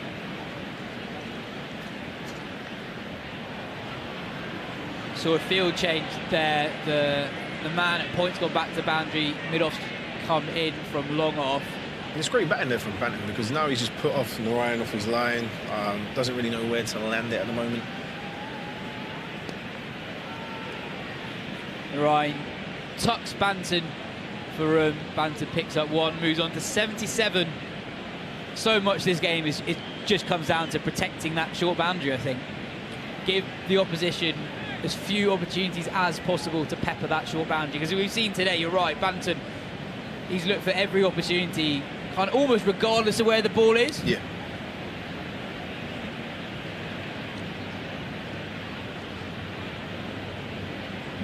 Right into Green. Green, who in the blink of an eye really has moved to 18 of 8. Narine with 2 balls left in his spell. A couple of years ago, you'd say if you're Somerset right now, you just play out the last 2 deliveries from Narine. He offers a threat that no one else in the Surrey team has in the same way. But as we have a third wide of the over, modern batters don't really think like that, though. They'll just think two more balls to attack. Yeah, 2 more boundaries. It's either 12 runs or potentially 8 runs. You just got to go for it. And with this short boundary, why not? Ryan in again. Banton doesn't get hold of it, but he'll pick up 1. I always like that subtle look when looking at as a batter looks at their bat, and they kind of cloth it a bit. And with Banton doing it, the bat's been doing all right, to be fair to it. If you're Somerset, I think you'd probably take 2 for 38 off Narine's first 3.5 overs as he bowls the last ball of his spell. Green comes down the ground, doesn't get hold of it. They scamper through for 1 leg by Somerset. 173 for 4 after 16 overs. And that exit for the expert commentator, Mr. Phil Walker.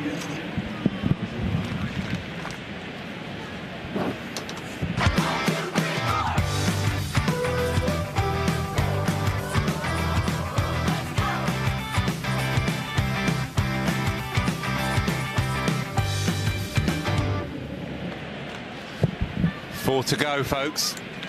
173 for 4. Tom Banton, what a clinic this evening. And the crowd are entirely wrapped with this. Every now and then, you get the sense that there's a cricket match happening somewhere. There's a mild inconvenience or a mild diversion to the serious stuff of having a giggle on a Friday night. Well, not tonight. They're in for this. Curran, more runs. 1 bounce for, there to hit, most un-Curran-like to serve up something so appetising. And Ben Green, your man, yeah, has come out and really taken this innings on yet again. There was a mini blip in the middle overs when they lost 2 quick ones. Poor old Tom Lammonby. But yeah, he's come in again, Ben Green. Very canny player, very, very highly regarded, I know, by the Somerset hierarchy and by yourself. 22 from 10 already. A few sloppy moments from Surrey though today that I think they'll rue. That's a no ball there from Sam Curran to start his third over. The 2 drop catches from Will Jacks as well. Curran, as ever, pulls it back. How often, when he does go for a boundary four, does he follow up with the dot ball? It's one of the reasons why he is the world's most expensive T20 cricketer. During that T20 World Cup, I was trying to work out what is it about Curran that makes him so effective, because he's not particularly quick, he's not particularly tall. I think he's just so good at making those decisions you only have a split second to make. When you see a batter give themselves a couple of yards of room, he's so good at making that late adjustment himself. Yeah, it's absolutely right. You see certain cricketers who, they might be teenagers, but they're also as old as the hills. And Sam Curran, of course, who comes from serious cricketing stock. His father, Kevin, was a damn fine international cricketer, Zimbabwean born. Just feels like it's in his blood, it's in his genes, it's in his veins. He knows how to navigate cricket matches. We saw it when he was a 17-year-old here at the Kia Oval, and we're seeing it now on the world stage. He's in a game. Squeezed past off stump, and they will come back for a second. Feels like it's Tom Banton's evening, does it not? 80 now from 42. Somerset well on course here for 220, 215, 220. Although predicting T20 cricket matches these days is a fool's errand, let's put it that way.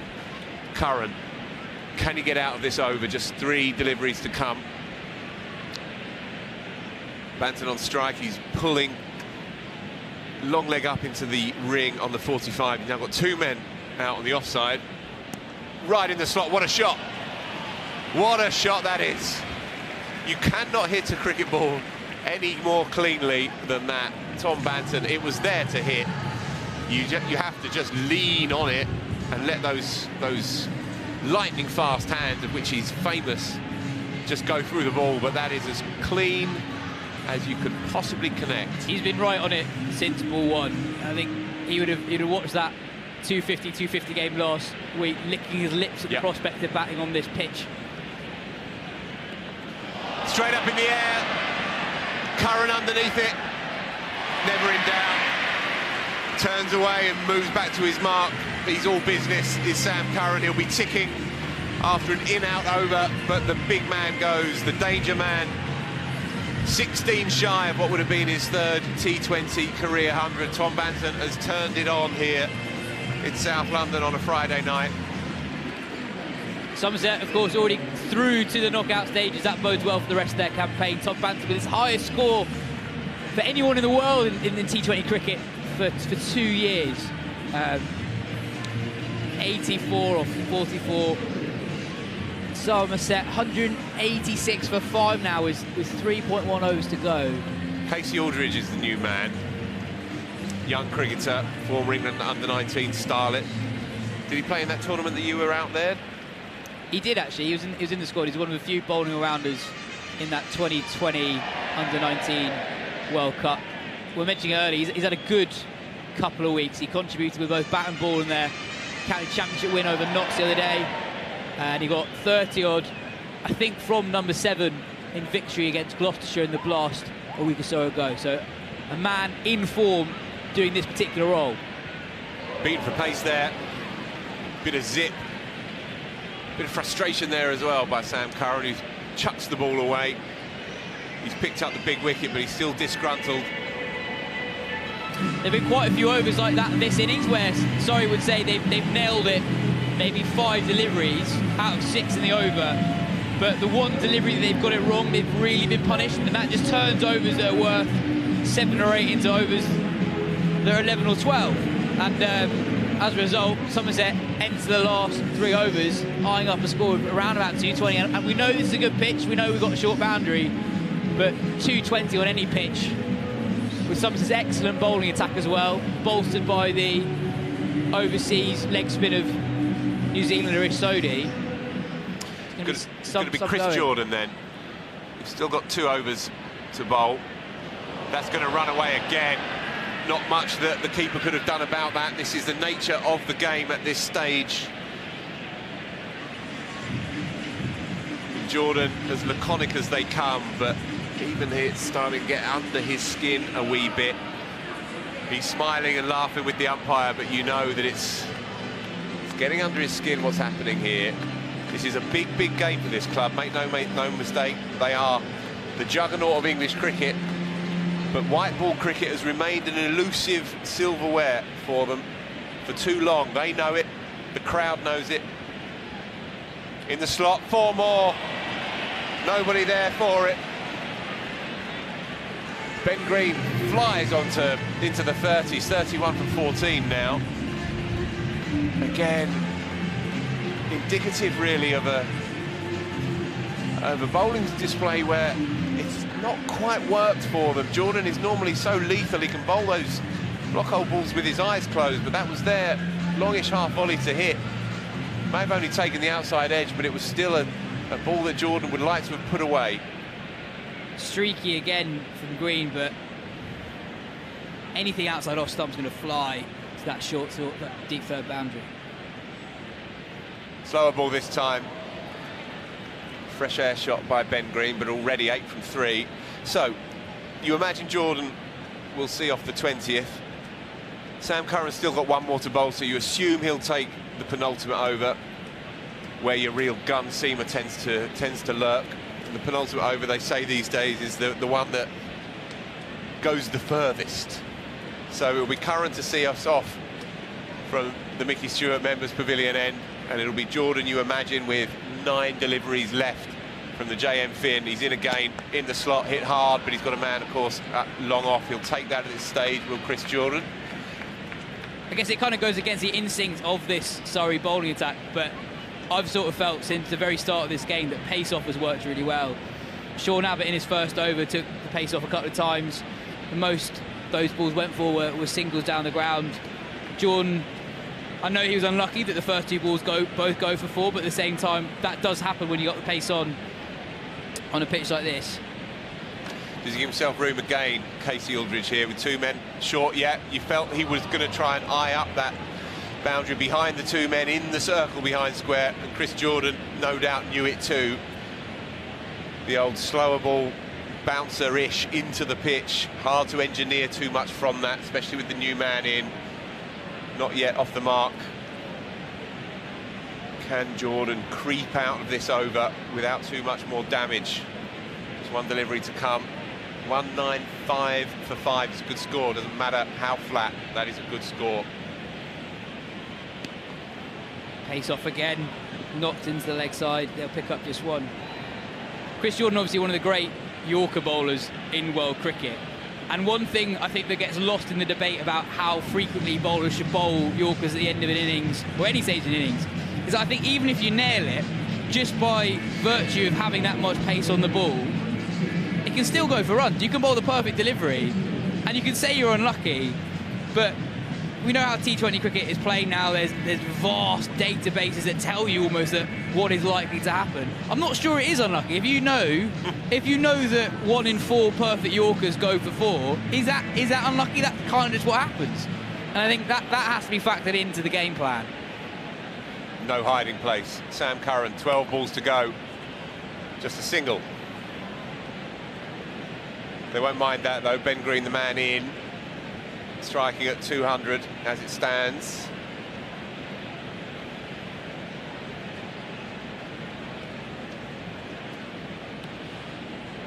They won't acknowledge it. They might not even feel it, but it would not be natural if they didn't have a slight underlying anxiety here, Surrey, because they've been so dominant for the first 2.5 months of the season. As Curran's in again. On the sweep, and it will clear the man.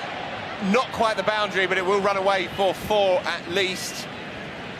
Inventive stuff again by Ben Green. It's been an excellent hand by the number 5.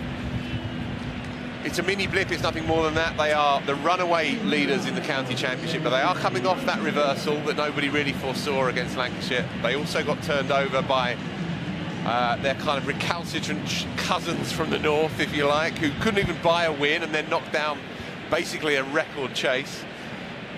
And if they were to come unstuck somehow, having been as swaggering as Surrey at their best through the first 10 or so games in this tournament, they need a win either tonight or Sunday. There's no two ways about that. They have Essex here Sunday afternoon, and they're going to be chasing down a big one here. In the block hole this time, squeeze into the offside, into the onside.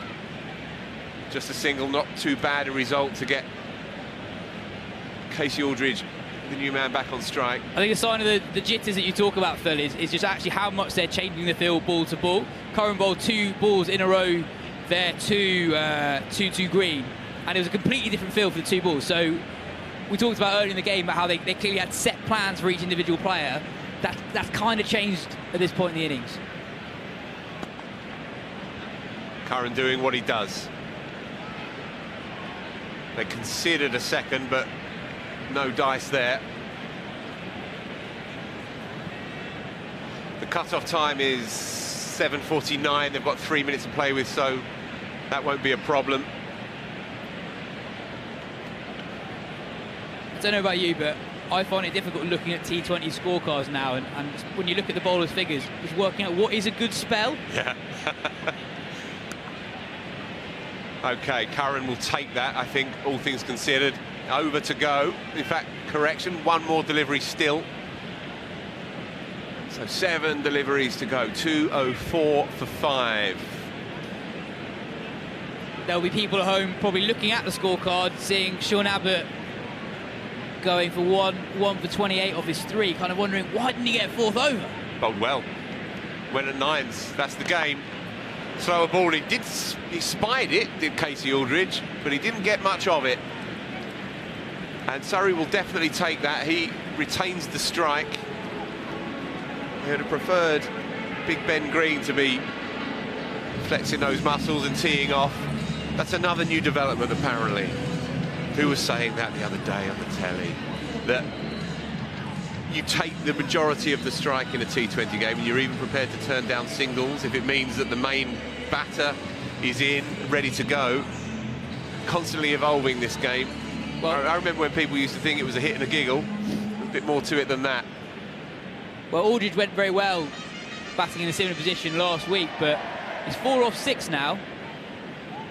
He's not really found his rhythm with the bat as Jordan starts the final over the innings with Somerset. 205. Slower ball, played into extra cover, and Surrey are comfortable enough. Not going to be any shies at the stumps and risking a second. Just on that final over from Curran, just 9 off it. You take that the 19th over of a T20, particularly here with the boundary that we have on the gasometer side of the ground. He finishes 1 for 34 off 4 overs, which are very tidy figures indeed. So the high-risk strategy of going right arm round to the right-hander. Final stages of a T20 game, so he brings his offside field up, so he's got a ring of 4 now from extra cover round to a kind of fly slip. And it's Jordan doing Jordan things. It makes a lot of sense. He has 4 men in a vast ring on the onside. It's high risk, but you have to back yourself. And this is a cricketer who's been doing the business over 2 stints and a good time down on the south coast with Sussex and plenty of times for England. He's still as sharp and as up for it, frankly, as he ever has been. Yeah, class, pure class. Knew exactly what Ben Green was going to try and do. That's what makes this battle so good. The field tells the batter exactly what Jordan's going to do. Jordan knows that the batter knows that as well. Yep. But he also knows that if he executes that Yorker in exactly the place that he wants to bowl it, 8 times out of 10, he's going to come out the winner. The fielders on the offside are basically just additional spectators at the moment.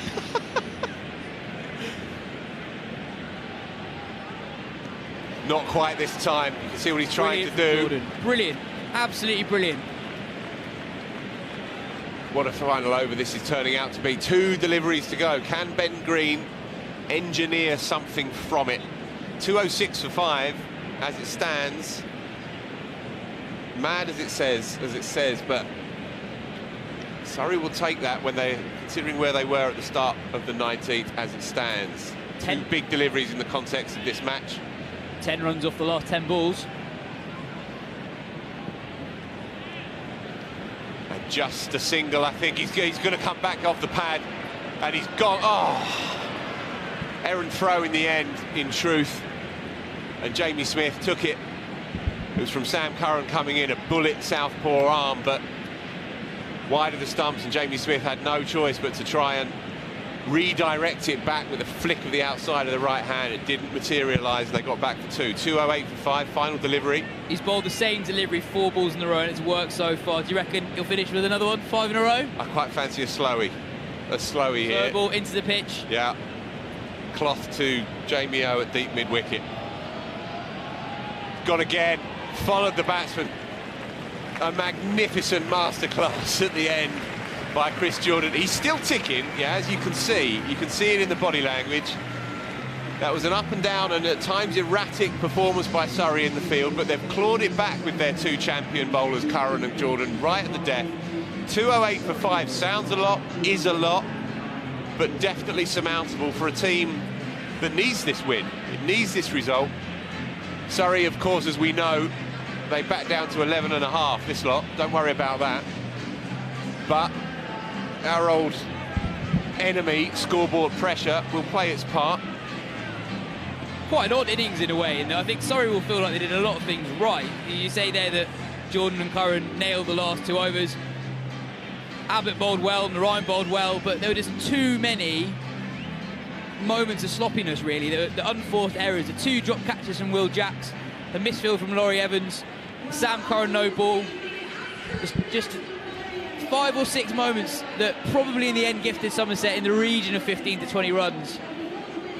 So quick rundown of the scorecard. Tom Banton, star of the show, 84 from 44 with 7 fours and 5 sixes, and those sixes stayed hit, I'm here to tell you. Will Smead, he got clanged early on, and he didn't really look at the races thereafter, and he skewed Abbott up to Tom Curran at mid-on, so he went for 6. Tom Kohler-Cadmore played nicely for 39 from 23. Tom Abel, the skipper, didn't quite get going. Hold out to Tom Laws from the bowling of Sunil Narine, who came in, ambled in, laconically, did what he did, broadly unhittable. Although Tom Banton, in fairness, did climb into a couple of stunningly inventive reverse sweeps. Tom Lavenby, who's a player I like, but doesn't seem to get many runs. 10 from 8. He played all round Sunil Narine to give Narine his second. Ben Green played well for 38, 40 in fact, not out at the end. Casey Aldridge just 5. And the bowlers, they shared it around. Sunil Narine the standout yet again. Pace off the ball, yes. As you keep saying, you're absolutely right. Be interesting to see how Ish Sodhi, who is already out there, by the way, just getting into his work, visualising what's to come. He might be a wee bit rusty. And Surrey are going to resume pretty soon. 209 to win. It's going to be a humdinger. Stay with us.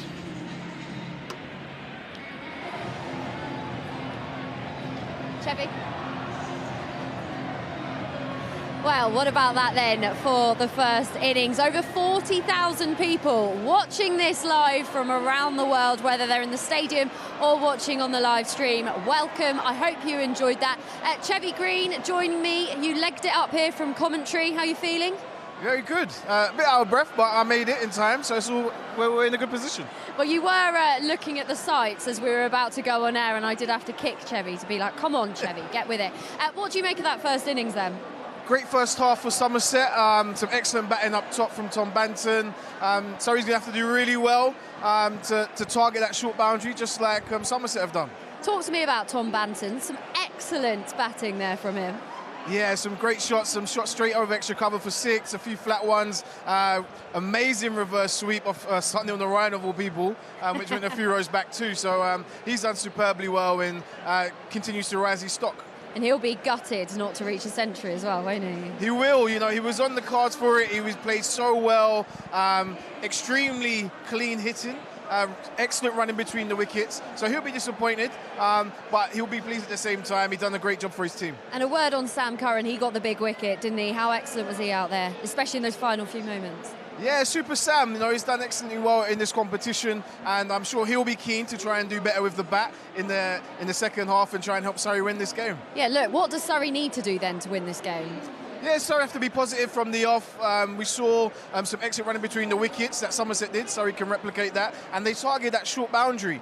So I think Surrey would be looking at a similar tactic to target that short boundary to really cash in on those 4s and 6s. Chevy, stay there.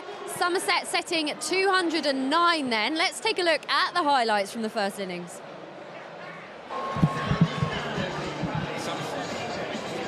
The form team in English cricket in truth. And Tom Banton, who would prove to be the star of the show, was away immediately, flicking his first boundary four behind square on the onside. He likes the onside. Will Smead never really got going, in truth. He got hit earlier on, got clanged on the helmet.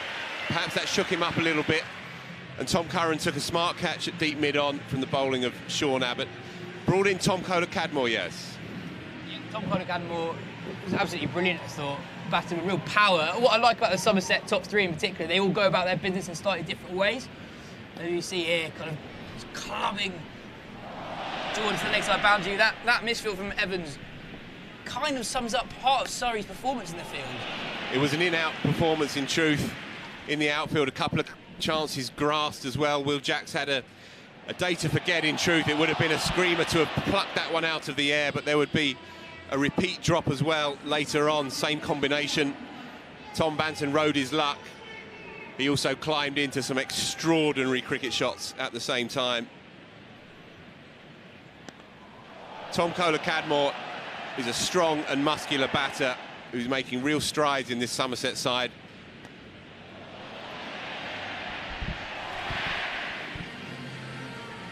Kohler Cadmore eventually holed out to a lowish full toss from Tom Laws, and he would have been cranky with himself because he was away. He was on 39 from just 23 at the time. Easy enough chance taken, snaffled by Will Jacks. But just as soon as one popped in, another popped out. And Will Jacks, normally so safe at backward point, was furious with himself by the end. Banton, in return, simply just went about his business. 5 sixes in all. He brought up his 50 with a flick off the pads. He'd make 7 boundary fours in addition to those 5 sixes in all, and hit 191 across his innings.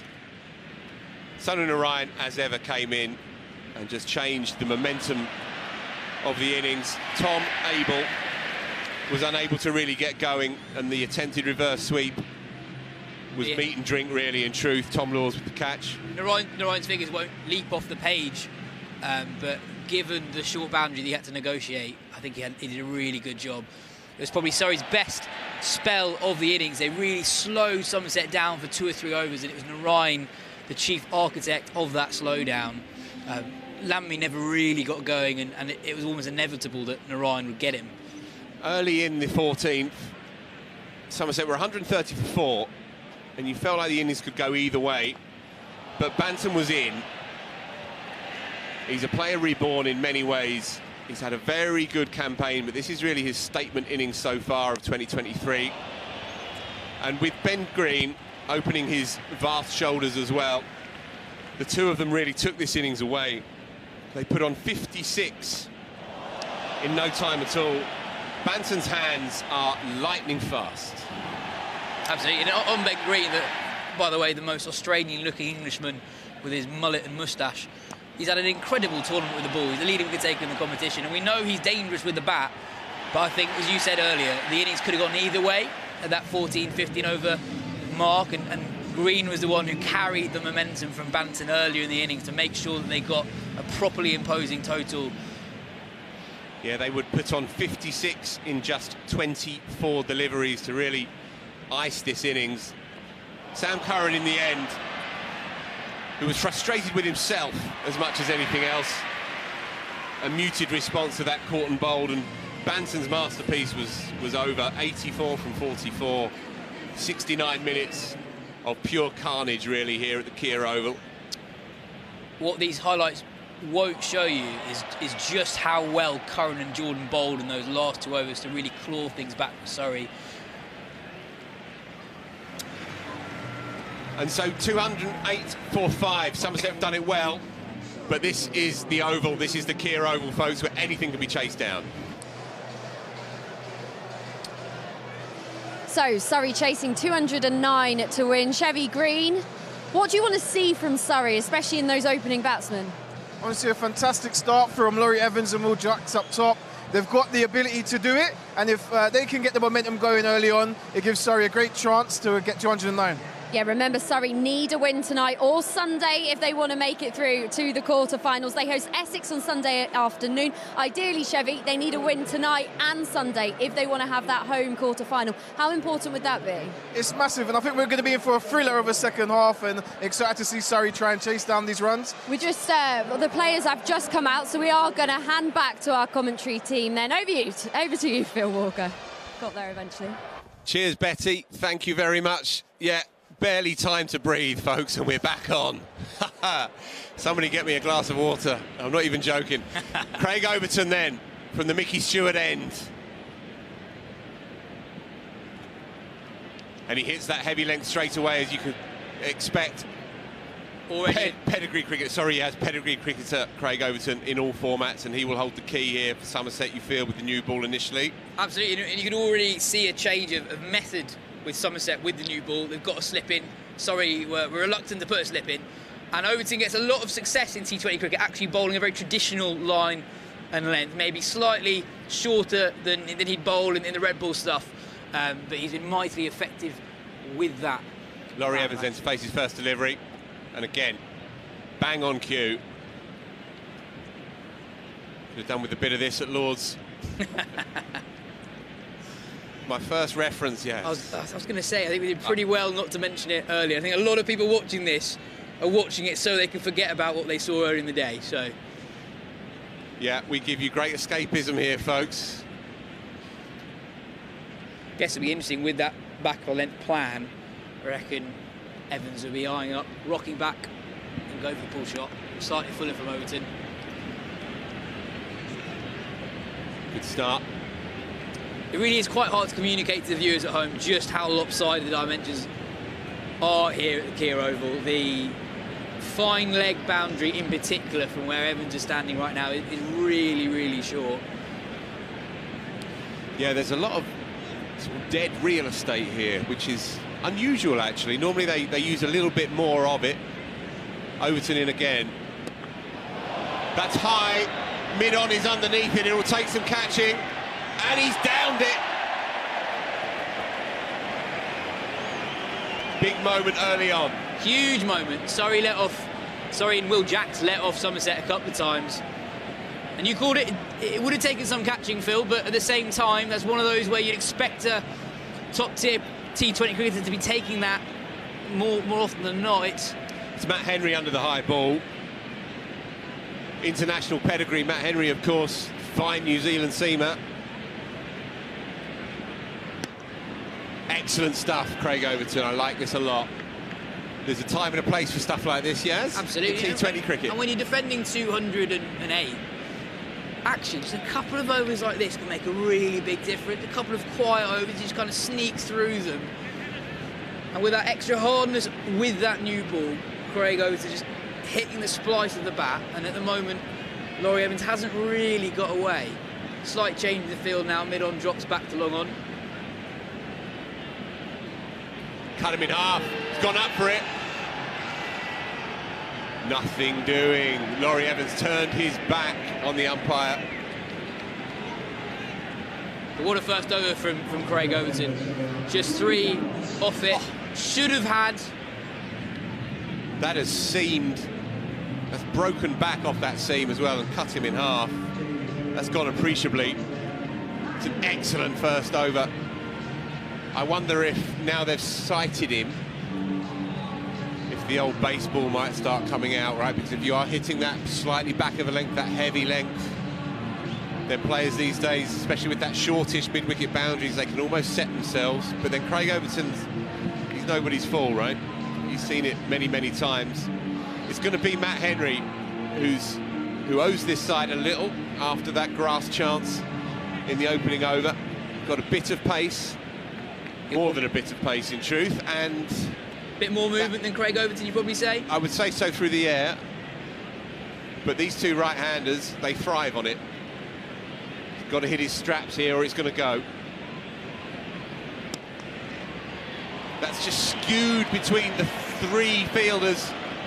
He's done well, third man, to come round to keep it just down to a couple. I guess what's so impressive with that first Craig Overton over, I guess Overton's not a hugely dissimilar style of bowler to someone like Gus Atkinson, who leaked a few runs early. When you're bowling with that extra pace, you get that line slightly wrong, it will fly to the boundary. And Craig Overton there, right on the money first over. Sorry, already, we're literally only 7 balls into the run chase, but very much behind the rate. And not that bottom players feel too much pressure, but you'd think that already they'll be thinking we need to make the most of this power play, and not started that well. It's hit hard, but straight to the man. And so they'll settle reluctantly for a single. It's one of those shots where, as it comes off the meat of the bat, you think, I'll take that. Just the single. Now, I have to confess, I have a blockage with these two players. They wear 9 and 10. I can never remember which way round. They have very similar stylings, very similar build. I know it may well be commentary 101 to actually know who you're actually talking about, but I struggle with these two. This one is Laurie Evans. Laurie Evans is 10. Just need to keep telling myself. Laurie Evans that is little 10. triangle on the screen, Phil, helps you out.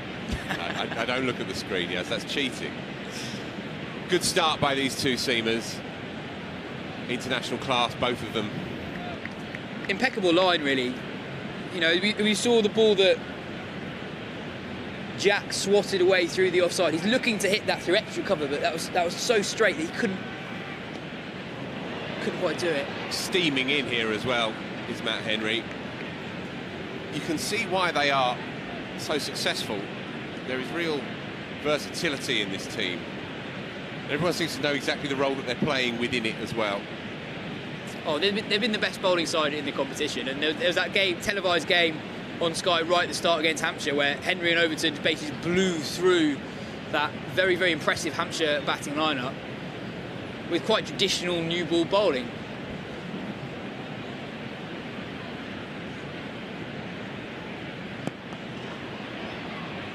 Brilliantly done, superb work. I think that's Tom Lammonby there. It is Tom Lammonby, he's a superb fielder. Picked it up with his good hand, his left-hander, and in one motion, Jack rabbited up and almost threw down the... He might have just made his ground, Will Jacks, but that was a superb piece of work because it looked four from the moment it left the bat. You'd probably say outstanding fielding is the one thing that's missing from this game so far. Marker laid down. Hit hard, straight to the man, gone. Laurie Evans got a walk. It was hit relatively clean, but Craig Overton has got good hands, deliberately positioned there. That is a catching position in this kind of cricket, right on the edge of the circle. It's a big moment.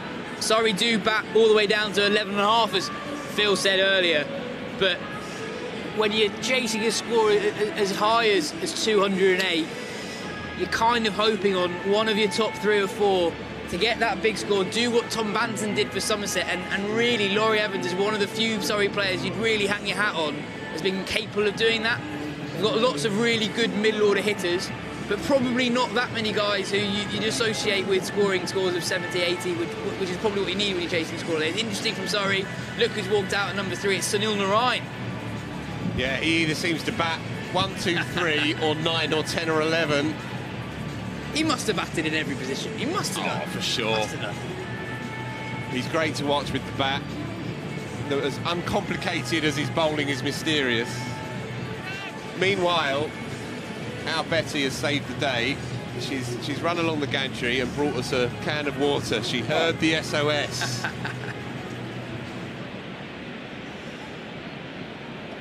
Right, Overton, second over. Oh, well played that. Get him north of the border, folks. Get him up to Lords. Doesn't matter what colour the ball is. If you've got a hard new ball, if you put it on a good length, hit the seam, it's going to cause even batters as accomplished as Will Jack's problems. Before we came on air, Betty asked me who's the better Overton, the more complete cricketer. And it's a tough one to call. Particularly in T20 cricket. Yeah. Particularly in T20 cricket.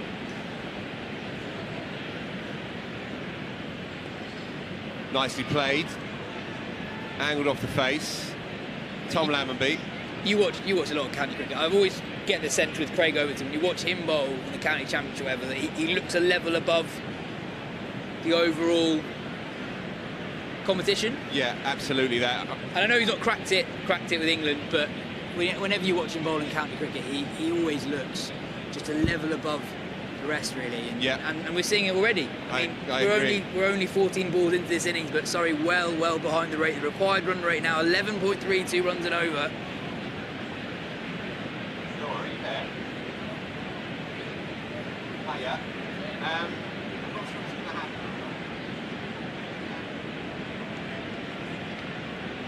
Overton in. Welcome to the party, Sunil Narine. Look at that first ball. How do you do that? I think Chris Jordan might have said to Sunil before he came out to bat, Sunil, just have a look at the short boundary. Just aim for that. Just aim for that. Don't think of anything else. I'll come back to you, Laura. Hold on, no worries. I think when you have a promotion like Sunil Narine up to number 3, it's really important that he doesn't waste balls. And I think if there's one thing with Sunil Narine you can be confident in, is that he will not waste balls. Round the wicket now. Same again. Thanks very much. He's there to hit in truth. It does sit up and beg from that angle, and he stays leg side. He doesn't fancy it in the ribs. Who does? So he stays leg side of it. Frees those gifted hands of his. Bang, bang. Penny for Will Jack's thoughts. He's been really struggling against Craig Overton. Sunil Narine strolls out on number 3 and crashes his first 2 delivery to the boundary. Give himself room again. Yeah, good comeback this time, follows him. Tom Lammonby, who pulled off that brilliant piece of fielding earlier. Have you seen him field on in the outer? Yeah, he's brilliant. Have you seen the starting position he adopts? No. Okay, check it out. All right, let's get a camera. We've got our camera on him. When he fields on the boundary, just check out the position he takes up. Never seen it before. Made a miss. Big swing from Narine. He's not going to be looking to knock it in the gap for 1s and 2s, is he? We'll come back to the Tom Lammonby thing because it's truly unique. He's considered to be one of the best fielders in the English game, and he's constantly trying to innovate as well. We'll come back to that next time he's on the boundary, and trust me, he will be. Just keep an eye out for him. In the meantime, it's going to be Matt Henry again. So they're going in hard early on. They're giving 2 each to their Premier quicks. 17 for 1. Somerset edging it as it stands. Will Jacks, who's had a peculiar evening so far, but we all know what he can do. Well bowled. Quite interesting comparing the different fields with the new balls that the 2 teams have had. Matt Henry now operating with a deep square leg and a deep point. Short fine leg and short third man inside the ring, and that kind of points to I guess, digging it into the pitch. We've not seen too much pace off the ball so far in the Surrey innings. That was a ploy that worked pretty well for Surrey, and to be honest, I think they underused Sean Abbott in the end, only bowling 3 overs out of his allocated 4. Which way does Sunil Narine go here? He stays right in the slot, and he hits it hard, but no dice because he's hit it too well there on the bounce to mid-on. I guess even for a bowler as accomplished as Henry, the sight of Narine trying to swing at absolutely everything, batting in a not particularly conventional style, must be slightly disorientating. You kind of know that whatever you do, he is going to swing. Henry in again. And that's through the gap. That's 4 more. Only dealing in boundaries. 12 from 6. This game is on, folks. Narine has clearly come out with a very, very simple, but very effective game plan. Now then, Yas, you mini encyclopedia of cricketing knowledge. How many deliveries did Sunil Narine take up for that fastest ever 50 in the IPL? 15. Right, I'm going on it. I'm going on 15. Because Pat Cummins hit a 14-ball 50, I want to say. To beat it. To beat it. Sounds good enough to me. It was quick, anyway. Round the wicket this time. Block hole, flicked, 4 more, beautiful. That's majestic. And of course, folks, I'm here to tell you, Yas Rana, who really does need to get out more, is bang on with 15 deliveries for his 50. KKR legend, not Yas, not yet anyway. But Sunil Narine, who's doing it well here. 16 from 7. 16 from 7. Surrey suddenly, they're in this fight. 2 men outside now on the boundary. And it's carried. I thought he hadn't got enough of it. Well, that cameo has been nipped in the bud. 26 now for 2. And Sunil Narine, 4 boundary 4s, 8 deliveries, and he's on his way. I think normally if you saw a number 3 walk back to the pavilion with a score of 16, you think they've probably not really done the job, but actually I think he has. Surrey needed a shot in the arm to get their chase going. They literally back to 11. I know sometimes people can be generous when they say that, but in this case they will have a genuine all-rounder batting at number 11 today. So they bat all the way down. They won't mind the loss of that wicket. Losing 2 wickets in the power play for Surrey means something entirely different to a normal cricket team. They started slowly against Overton and Henry. They needed that acceleration. Narine only faced 8 deliveries and he gave them that acceleration, striking at exactly 200. Sammy Curran, of course, in at 4. Normally comes in first drop, but they needed, as Yas said, that shot in the arm. So now it'll be Curran, a big match player, thrives on it, can't get enough of it. And this is a big game. This is a big game. Make no mistake, if Surrey go down here, then it's almost a winner-takes-all against Essex on Sunday, because Essex will be sniffing around this top 4 as well. It's still inconceivable to imagine that Surrey won't make that top 4, but it's a very real reality here. It's a big hour in their season coming up.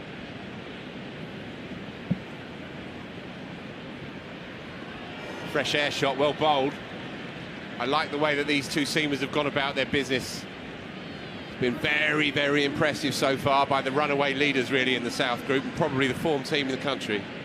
Phil, would you say that, obviously, Surrey have got great strength and depth in both disciplines, that actually that might impact individuals in that they don't have the role specialism that other teams do? You almost look at the order, you know that Evans and Jackson are open to batting, but it can be anything following them, and it means that players don't get the opportunity to really nail specific jobs throughout the whole competition, and you see elements of that when they're in the field as well, with bowlers performing different jobs. Third over off the reel for Craig Overton. I really like this. They're trying to ice this game, aren't they? They're trying to nail it now.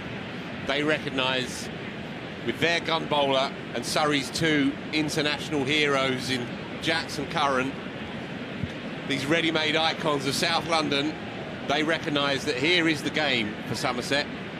There's a lot of work for Surrey to do, but if Somerset can pull this off, and it's a gamble, then the game is theirs. 5 deliveries of his third over to go. No, I really like it. Yeah, it's a good idea.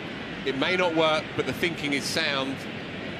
Little wonder that they've gone 10 and 2 from their 12 so far.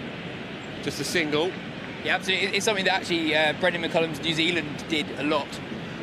When they had that run to the 2015 World Cup final, one of the defining traits of that side was their ability to sense a moment and actually know that you can kill games in instances like this. Sorry, 27 for 2 now in the 5th over. They've not made the most of this power play. Another wicket or 2 here. Keep Surrey to under 40 from the power play, maybe. And it's one hell of a long way back for Surrey from there.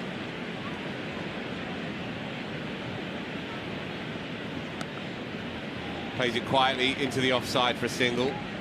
Sensible by Curran as well.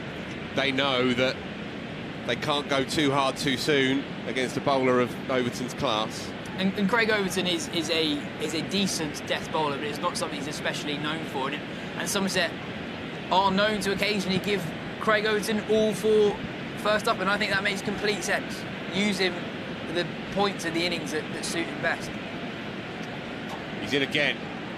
Moves this time, gets it away. That's going all the way. Downed in the first row. It was there. Young lad by the looks of it down there.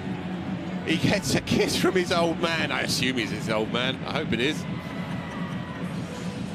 They needed a shout. All 3 of them were converging in one moment. I don't think there's a name on it. But interesting that from Jack. I think there's an element of lining Overton up there. He premeditates it, gets in position early, and just helps it on his way for 6. He's going again. Clever by Craig Overton, who's followed him. That's brilliant from Overton. Do you remember when cricket just didn't used to look like this? Great stuff. This is a proper contest, folks. Will Jacks is trying to break the shackles of his own night, really.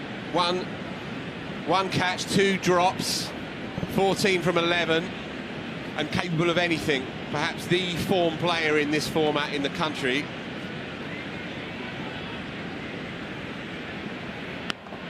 And there you have it.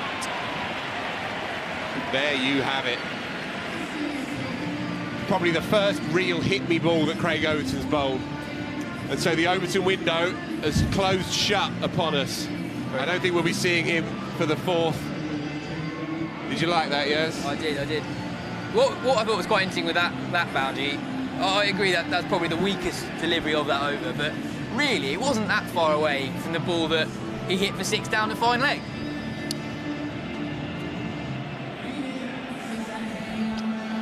So just looking back on Tom Lammonby, the fielder, what a piece of work that is to pick it up on the bounce and in one motion almost throw down the stumps. Always with the southpaws, with the lefties, they always look more and more I feel like they get dynamic. They get out of the hand early, Yeah. right-handers. Keith Arthurton, one for me rather than you, but trust me, as cool as they come. And the Keith Arthurton underarm flick with his left arm is a thing of rare and precious beauty, I'll tell you that. Sam Curran is there, and Sam Curran is driving hard but straight into the covers. We're going to get to the Tom Lammonby thing in the end. I'm just going to have to describe it to you, yeah. So he sets up, left-hander, as I might have mentioned, he sets up with his right shoulder facing the batsman. So it's almost like he's about to set off on a 100-metre dash, and he says that gives him a crucial half a second. Steered straight to the man behind square, so just a single. Good idea by Sam Curran, but it's not quite happening for him just yet, early on, of course. I guess it kind of makes sense that the way in which that we've always done it probably isn't the best way for T20 cricket. Everything's changed. Why should it be that the way you walk in should be exactly the same now as it was 100 years ago, when it's literally, well, not quite literally, but it's pretty much a different sport? Yeah. So he feels like he's already got that position, that running position that you need to propel yourself at the ball. If you're standing square on, then you don't have as much immediate momentum. Hit hard. That's his area, Will Jacks. You cannot bowl anywhere outside his eye line. He's finding his groove now, and I think with Will Jacks, when he's at his best, he has so many boundary options. You kind of, if you compare him to the Somerset top order, a very accomplished top order, Surrey had really set plans to each, and they kind of knew how they were going to attack. With Jacks at his very, very best, is just totally brilliant everywhere around the ground, and he picks up 4 more. Imperious and majestic now. There was a touch of swagger about that. It's a slow start from Jacks, but he's raced now to 26 off 14. The required rate climbed to 11.5 a few overs ago, and it's still there, slightly below it, 11.3 now. Good little period now for Surrey. They're in danger of almost losing the game within the power play. They're going to lead the power play in a decent position. 2 to go. 47 for 2. Well bowled. But it's a no ball. It's a no-eat. He's overstepped. Craig Overton's hands on his heads as well at mid-on. They know the impact of every single mini moment in this game. The stakes are high here. You have a look. Is it a close one? Probably can't tell from there. It's a tight one, but it is a no ball. It's a shame then, because he outdid Jacks. Jacks lost his balance. Just trying to hit him over extra cover again. And here we are, free hit. Of course, the field can't change. Brilliant.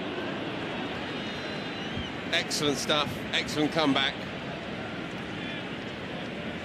1 delivery to go in the opening power play. Will Jacks demonstrating what he was trying to do, the Dhoni pastiche, the helicopter shot. He's ticking a bit, is William J, this evening. He's also lurking in this cricket match, isn't he? 26 from 16.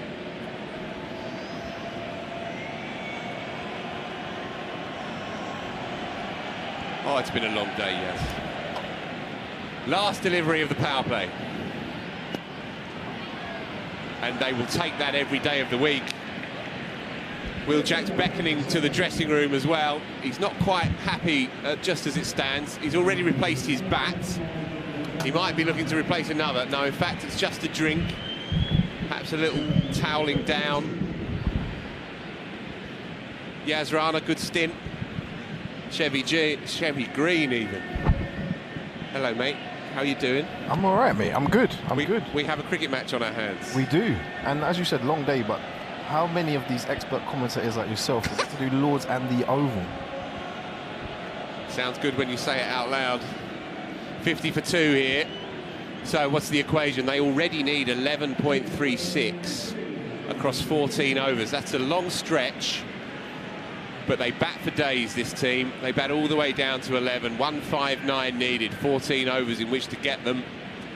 And they've seen off 3 Craig Overton overs and 3 overs from Matthew Henry. It's going to be Ben Green to replace Overton. That's in the slot, and that is clobbered. That's been a popular area this evening. The Galadari top tier. Will Jacks just checks that. That's the way to hit a lowish full toss. Don't want to overhit it. That's what you tell your kids, Chev, on a Sunday afternoon. Don't overhit it. And that's gone a long way. BBC. Base, balance, control. Says the man from Ace. He doesn't miss a trick. Surrey are in this scrap. Well, bowled this time, good comeback by Ben Green. Punched up to mid-on.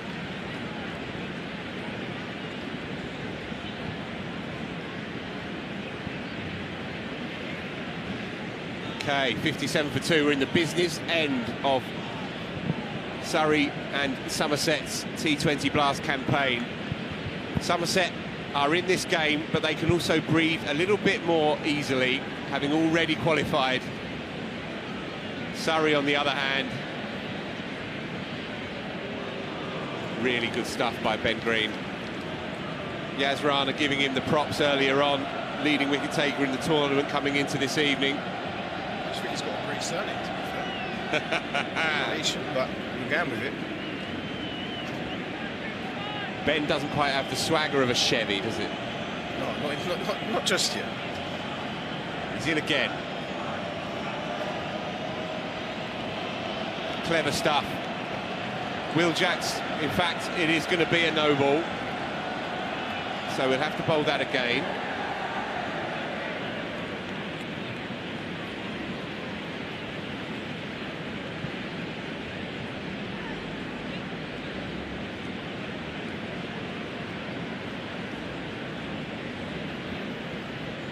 Ben Green in again. 4. Tingle behind square. The bowler will be cranky and Curran relieved. He needed that just to get himself into the scrap here.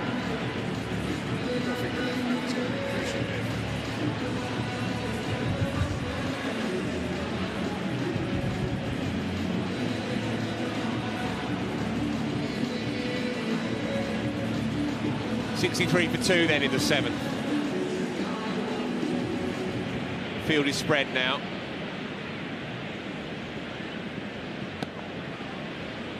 Good stuff by Ben Green. He's pulled this back pretty well. Comeback. T20's most, I'd say, the hardest, but one of the most executed Yorkers. You know, everyone wants to try and do it, but it's easier said than done. You risk that low full toss. It's high risk, but the rewards are there. It's into the gap. He might look to come back for a couple here. Will Jacks run into the non-strike. They'll do it relatively comfortably.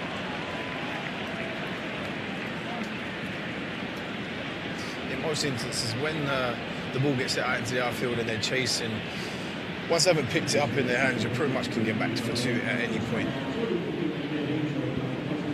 So, it's 5 for 2. This innings is simmering, I would say, at the moment. Just want to start sizzling for Surrey soon, you know.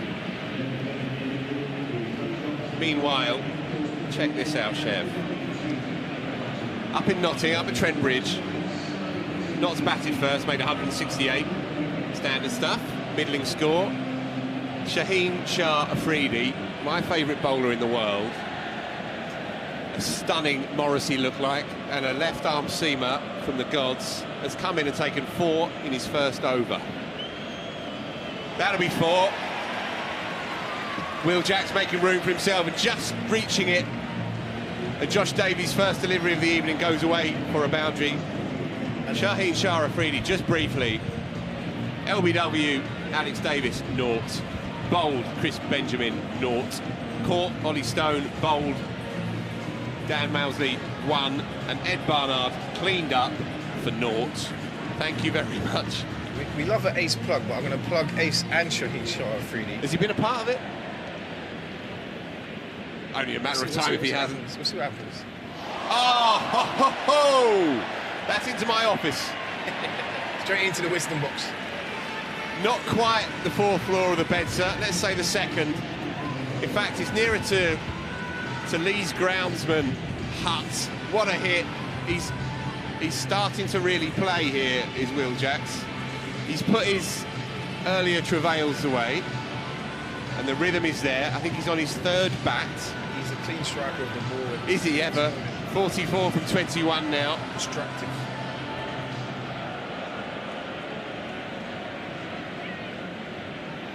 Davey under pressure. It's punched hard. Wasn't a bad delivery.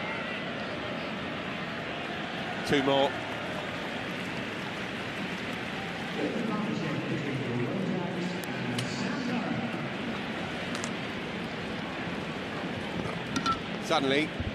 Suddenly Jacks is on 46 from 22. Yeah, just going back to the Shaheen Shah Afridi, he donated his boots to Ace, these lovely orange Pumas. Davian again under pressure, punched into the offside, just for a single.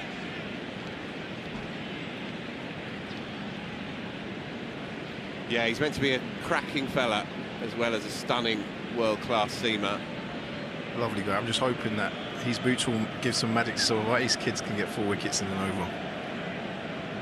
Yeah, there is probably no better bowler in world cricket in the first over of white ball innings than Shaheen Shah Afridi. He bowls that full length and it swings late and devilishly. He'll take that, will Josh Davey, having gone the distance initially.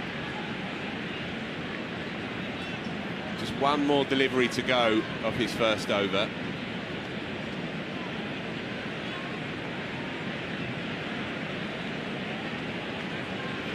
$14 already from it. This is a big delivery for the 4th seamer. Jacks is standing tall now. He's well into his work. Gorgeous through the offside. Brilliantly done, and just managed to pull it back. Superb out there by Casey Aldridge. That looked 4 to me for all money. In the end, just kept down to a couple, and in a game of fine margins where Surrey need everything to go their way, it's these little moments that demonstrate why Somerset is such a tough nut to crack.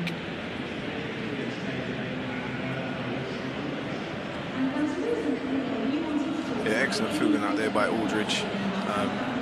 Protecting that short boundary, gets a big dive in and saves 2 runs there. Partnership up to 55 from 27, and if you're a Somerset fan, it's ominous that Sam Curran has just rather sat on his bat so far, 9 from 10, just getting going. But it's smart play by Curran, who, as we were saying earlier, his game sense is immaculate. He recognises that Jacks is off and running here, and as long as the target, look, the run rate now is under 11, 10.67, that's not a problem. That is not a problem. They are up with the rate, give or take. And Curran recognises that this is the moment. You see off the big boys up top, the 2 international seamers. They keep on coming though. This is the first bowl by Ish Sodhi in a Somerset shirt. And as we've grown accustomed to, he's one of the real classy leggies of the modern T20 era. Lands it right on a sixpence first up. Interested to see how he goes and see Surrey's approach to how they play him. Obviously, leg spinner, and they still got a short boundary to the right-hander. But you know, how will Jacks play him and improvise? Bit of a drag down. Here's my man Lammonby. Look at that for a one-handed pickup. That was a bit of outrageous fielding there. He may not score the runs he should, but he can field, and that is Will Jacks' 50. He's half done, I would say. That's what he'll be thinking. This is the stage that he's grown so accustomed to. Where does Curran go against the leggy? That's the question. Pulled down and clothed into the onside. He'll be peeved with himself somewhat because that was there to hit. He might feel he's missed out there. Missed opportunity, has sorely dragged it down. But, you know, as you just touched on, Will Jacks 50, coming off 25 balls, got Surrey off to a flyer.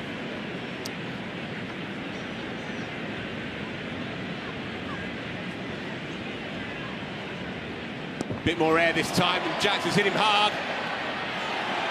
And he's snared him. He's taken it. It was all the way back there. A nonchalant take, really, all things considered, because he's hit that hard and flat, and it was cannoning into the advertising boards. And Tom Kohler-Cadmore has plucked it out the air. As smooth as you can get there, Chevy Green. That's a huge moment in the context of this game. Sodhi had the gumption to toss it up. Jacks climbed into it, and that's a lovely take on the boundary. That would have gone all the way. Well, 84 for 3, and the danger man has gone. Yeah, massive point of the game. You know, Will Jacks was doing everything right, and you know that was in the slot. He took it on, and just unfortunately didn't get enough of it. And it's a great catch out there on the boundary as well. So the fabulous Curran brothers are together. In fact, correction, it's Jamie Smith. It's Jamie Smith at 5. Slightly surprised by that, but then perhaps the onus then shifts over to Sam Curran. Yeah, I think, you know, Jamie Smith had a good tournament. Sam Curran, you'd say, is a bit more of the batter in form. So maybe we'll see Jamie Smith play a bit more of that anchor role a little bit more, and Curran going for it. But Jamie Smith is equally quite comfortable at going for it as well. We've seen in the white ball and the red ball. Well, indeed, yeah. Peeled off a 70-ball 100 a couple of weeks ago. That's close, and he's given, no questions asked. He's got to go, first ball, played all around, a full one from Ish Sodhi, and suddenly Surrey are 4 down and in a little bit of strife and then some. 84 on the board, they're still 125 shy, and Jamie Smith has come and gone without troubling the scorers. It was full, it was straight, he tried to work it into the onside, and there was no doubt at all from the umpire. Well, this is what the game does.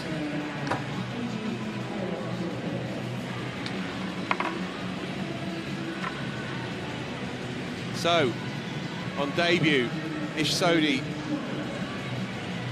has ambled into this side, dragged the couple down, got rid of Will Jacks, and now trapped Jamie Smith. It looked pretty straight to me, Chevy Green. Yeah, Google first up. And to be fair to him, Jamie Smith's picked it, he's just played all around it. Can't have too many complaints. No. Now, this is interesting.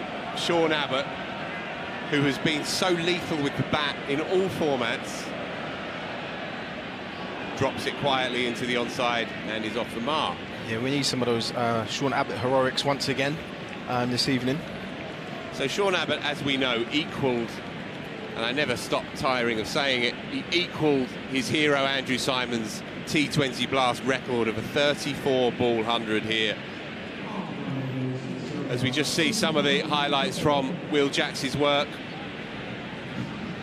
full of that expressiveness through the offside as ever. He is utterly lethal against anything wide, and he doesn't mind the odd pickup shot either. Nonetheless, Chev, his work was only half done, and as it stands, it's put Surrey in a promising position, but 4 down for 85. They need something pretty special here. 11 overs to go, so the run rate is challenging but not insurmountable. Sean Abbott, you feel he is due a cameo. Play that, however. It's not a bad nut. That is not, and again, really interesting tactics. Craig Overton, who bowled 3 off the reel early on, unusual for any side really to have their premier quick bowl 3 straight away in the power play, and he's now back for his 4th and final over. And again, the thinking is they try and break the back of this game now.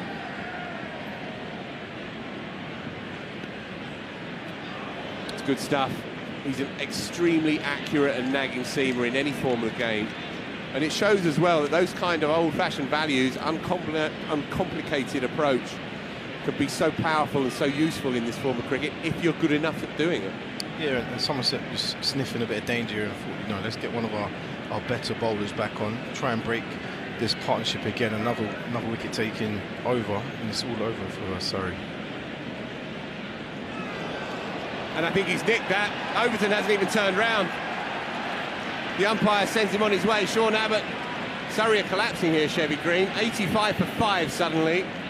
And that scoreboard pressure that we discussed at half-time, it doesn't matter how powerful you are, how good a collection of cricketers you have, how much of a fortress this place is. If you're looking down the barrel of a scorecard that says you need 200 and plenty, that is going to play its part. It is. In a crunch game. It is, scoreboard pressure plays a massive part, and you know, there's great captaincy there from Tom Abel. Like I said, smelling the danger, he brought back his best bowler. Get me another wicket here, and we can turn this tide of a game even on his shoulders even more, and they've done that. You know, it's a great tactic and great captaincy there from Abel, and Overton's produced. And look, we have 3 deliveries, and his brother's turned up. This is what we're here for. Craig v Jamie. They've probably been doing this since they were about 7 months old. I'd love to know the series in the Garden. How many 6 and outs? He's got a one bounces. Yeah, he's got a wry smile on his face as Craig, as his boy faces up. And of course it's short and banged in. And Jamie O just says, thanks very much, I'll ride that.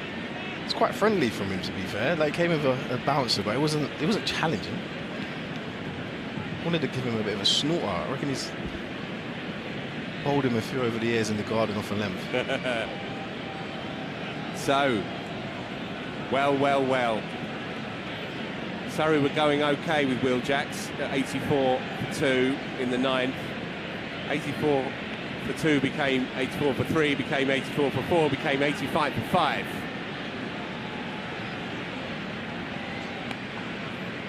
Dropped at his feet and he will scamper through for a single. Sam Curran is the key here. He's been relatively calm so far. Not really played a shot in anger. Yeah, okay. But you feel like he has the class to see this one through. But it's a big ask.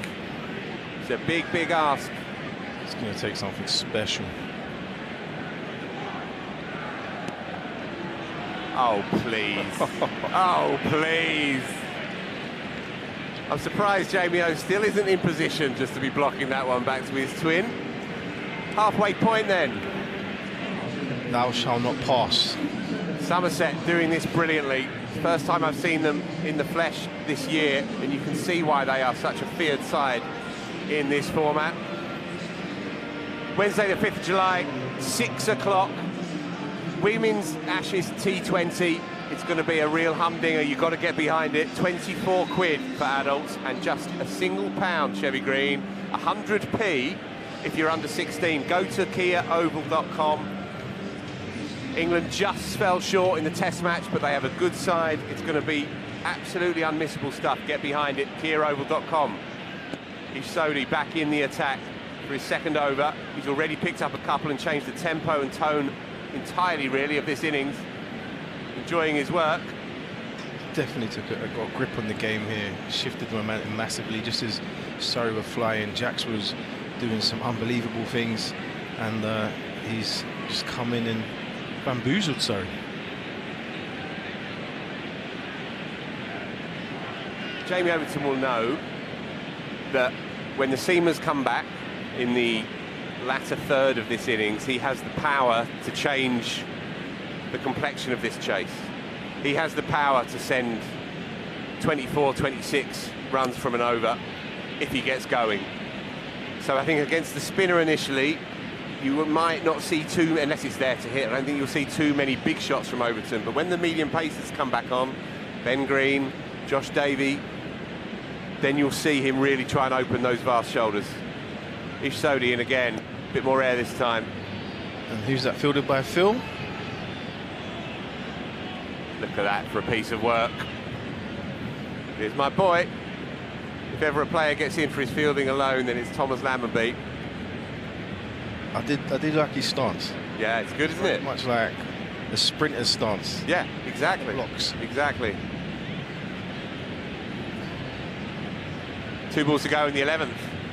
Dragged down this time and hit from the toe, in fact, really, so not too much power on it, just the single. As I say, I think Surrey will calculate that perhaps Sodhi's not the one to try and take down unless it's absolutely there to climb into. Yeah, famous last words, of course, as Curran sets himself.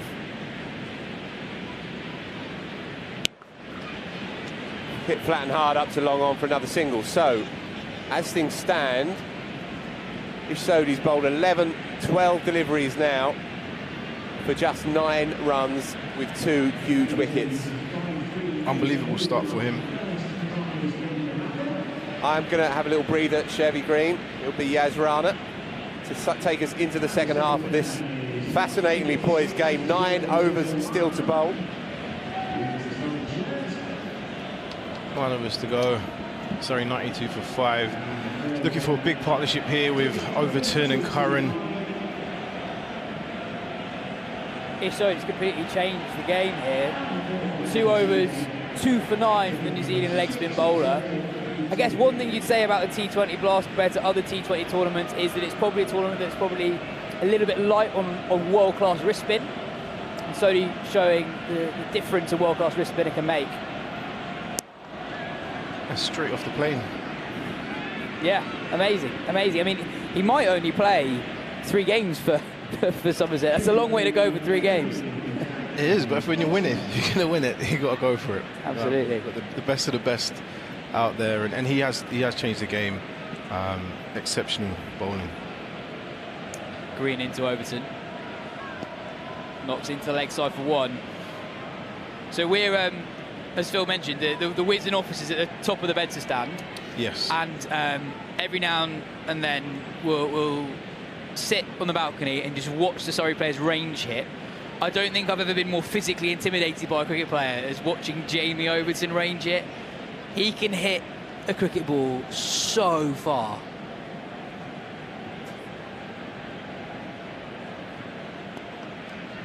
I equally share a great view on the 4th floor of the Bedser stand as well, and you're right. Once he gets going and you see all the different players and coaches sometimes in the stands with mitts trying to catch it, he's very destructive. Sorry, going to need that tonight. You can tell that the players are on more guard than usual when Overton's on strike, as he is now. Doesn't quite get hold of that. It's another single. The required run rate not just creeping up, but really rocketing up. It's now over 13.5 runs per over. We haven't had a boundary. Something like 4 overs now. Yeah, sorry, obviously lost those 2 quick wickets and consolidated, but they can't afford to keep missing out on some of these balls. There you go. There is that boundary. Sorry, needed that. Sam Curran, who's really not got going so far, 17 off 19 before that delivery, launches a ball that's slightly over pitch by Green, down the ground for a straight 6. And hopefully that's more of that to come for Surrey and Sam, and hopefully it'll get them going now. You get the sense from Curran that he really feels like he's got to be the guy at the very end for them to get to 209.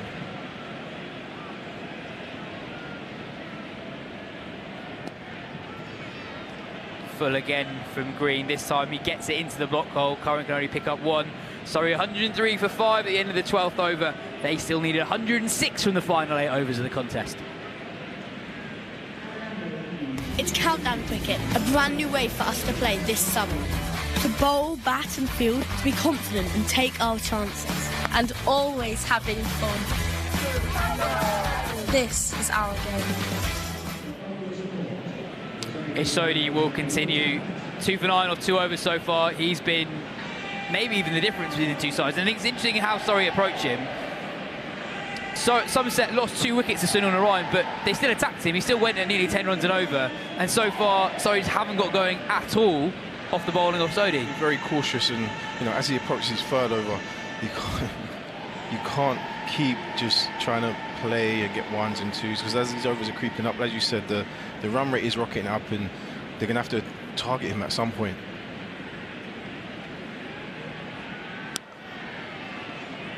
Curran slaps it straight to cover. One thing I really liked about Will Jack's innings is my favourite shot was the 6 down to fine leg, actually.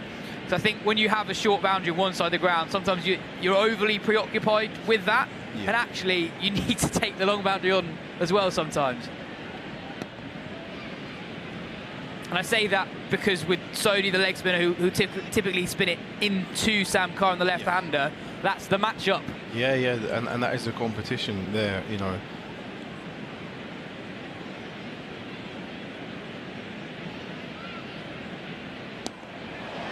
Overton goes down the ground. 6 more for Surrey. That's the kind of range hitting that me and Chev know well from big residents here at the Kia Oval. What's amazing about that's gone second tier in the pavilion, and it hasn't actually looked like he's trying to hit it that hard. No, I think that's gone into the committee room. Spice a few of those committee members up in there. 99 to win now for Surrey. 45 balls remaining.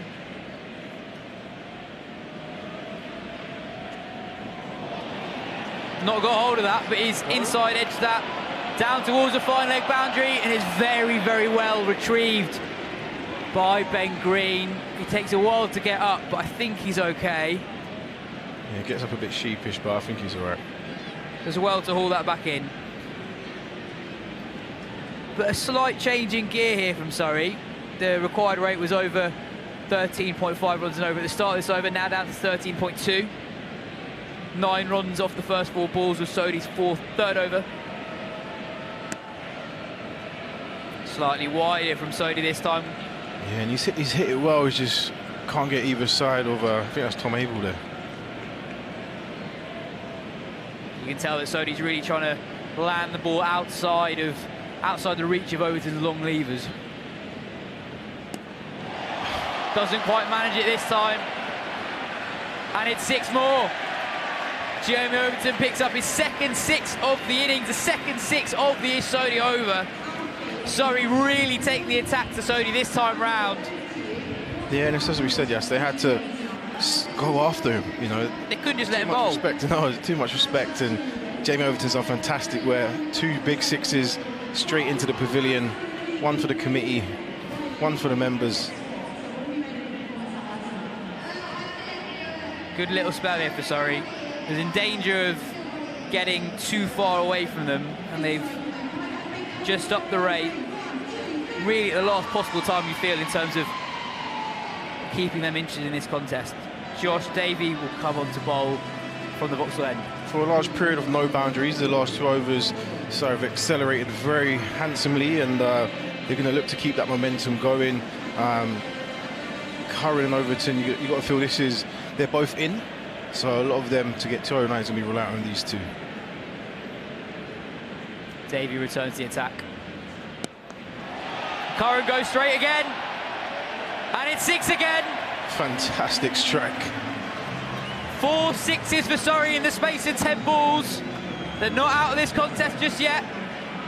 Sam Curran took a while to get going, but he means business now.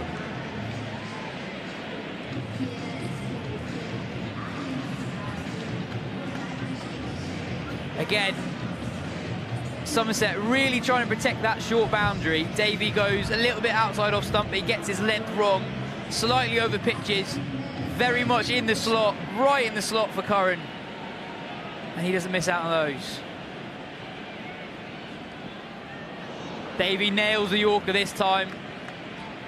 Curran doesn't get any bat on it, but they scramble 1 into the offside. Fantastic comeback after bowling a bit of length, getting hit straight back over the head for 6.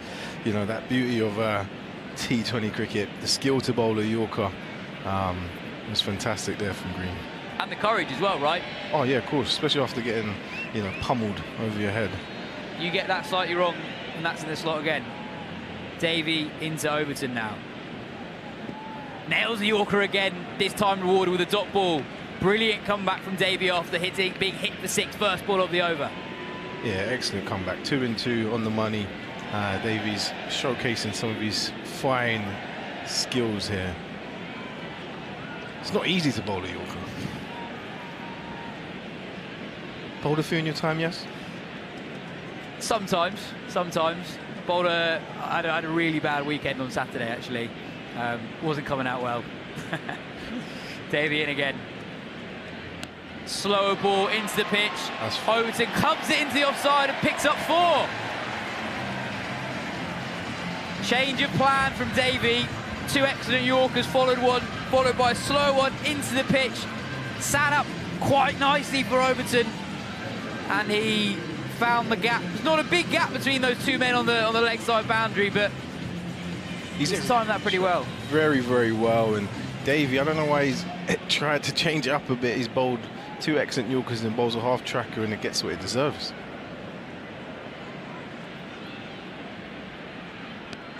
It's another half tracker, and it's another 6 for Jamie Overton. That's his 3rd 6 of the innings. Fantastic 6, shelled in the crowd, no clear catch. 15 runs off the last over, 17 off the first 5 balls of this Josh Davey over. Surrey very much still in this contest. At one point I thought I was going into Archbishop Tennyson's.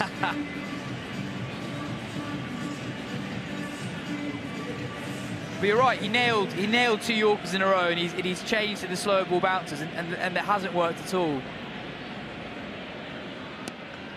4 more. No?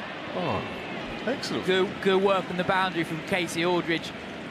Take it back. Saves 3, but a very, very good over for Surrey. That required rate is coming down. Was 13.5 and over not that long ago. It's around about 12.5 and over now. Surrey 136 for 5 after 14, still in this game. Overton's been taking charge here, 30 or 14 balls. Some fantastic, as we say, range hitting. Yeah, it's like practice all over for him again. 3 big 6s in recent times, and he's just going well. And you think if Overton and Curran can keep this momentum going, take it deep, who knows what can happen towards the end.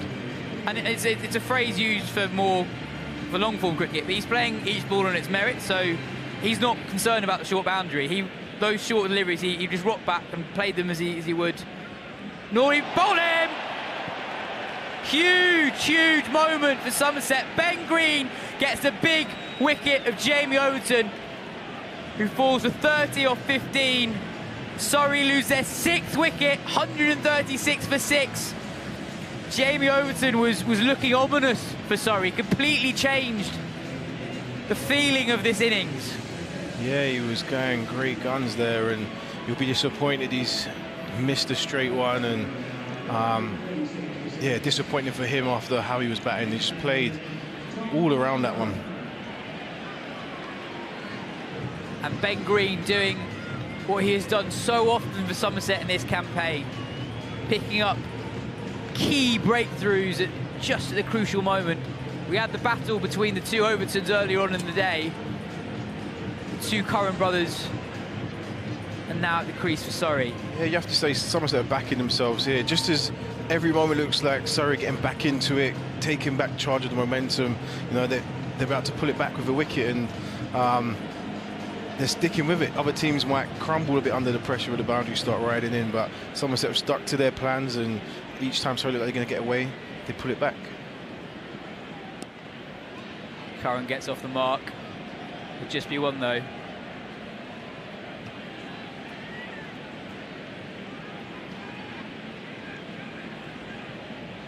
I guess ordinarily you look at the scorecard, 137 for 6, need almost 13 runs and over, and you think the chasing side are completely out of it, but Tom Curran is not a normal T20 blast number 8. He's someone who's batted everywhere in the top 4 for Surrey, more than capable in top order.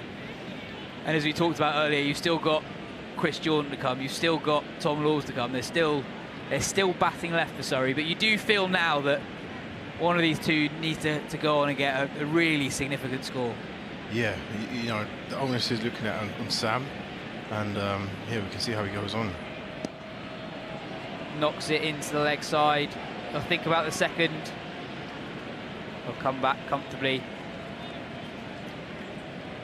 Yeah, so we're just going to get back to hitting those boundaries, because as long as you can stay quite close enough towards the run rate, you know, and then you can, as you take it deeper and deeper, then your boundaries start becoming even more prominent. If you can get the 4s and the 6s, you're not so far away. It's only a few hits away. That's where you got to look at it. Curran gives himself room, but Green follows him. Curran looked quizzically at both umpires. I don't think he can believe that wasn't given a wide for height, I think.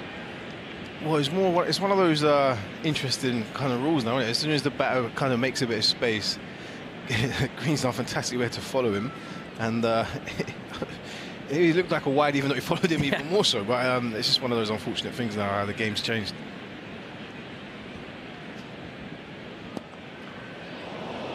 Green does well to field that off his own bowling. 3 runs off 5 in the 15th over with 1 to come, and the all-important wicket of Jamie Overton. Ben Green, arguably Somerset's player of the tournament, arguably the player of the tournament, doing the business once more for Somerset. Yeah, he's looking like that Mr. MVP.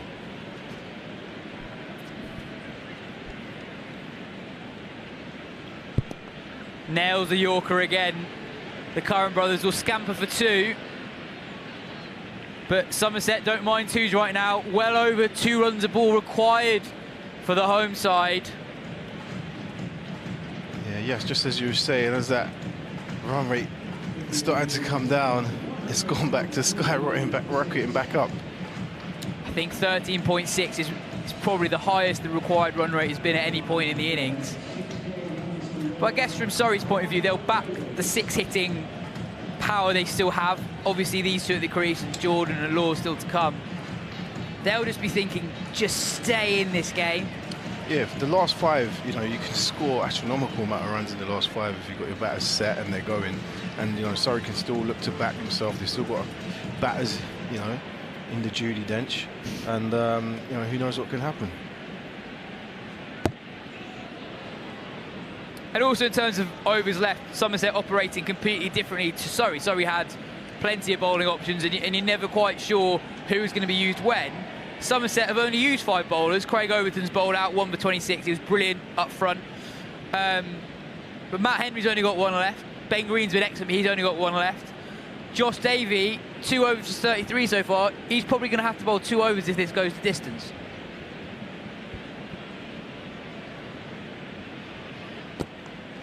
That is impressive from Davey, who nails another wide Yorker.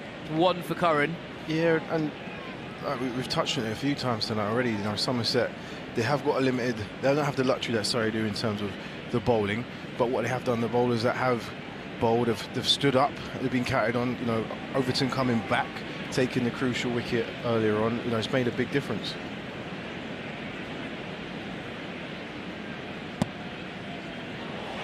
Tom Curran will pick up for slower delivery from Davey, but erring a little bit too straight, and Tom Curran picks up his first boundary.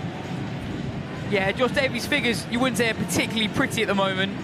He's gone for, I think, 38 from this first 2.5 overs, but I think he's got a really difficult job in this team. Henry and Craig Overton obviously bowl the new ball. Ben Green's an excellent depth and middle overs bowler. Sodi's the spinner. Davey's actually a similar type of bowler to Henry and Overton, but doesn't get to do that job in this team. Nails the Yorker again. And, Jamie Overton took a bit of liking. Exactly. He started off really well bowling the Yorkers and then tried the slow ball bouncers and got severely dispatched. He's pretty much nailed every Yorker. It's actually when he's deviated from the Yorker plan that it's not worked for him. I think, again, going back to the boundaries, I think he thought that with such long boundary, that's a reasonably safe option, and Jamie Overton's not the kind of player who's going to give himself room and hit it over the offside. But as we said earlier, he's probably the strongest man in English cricket.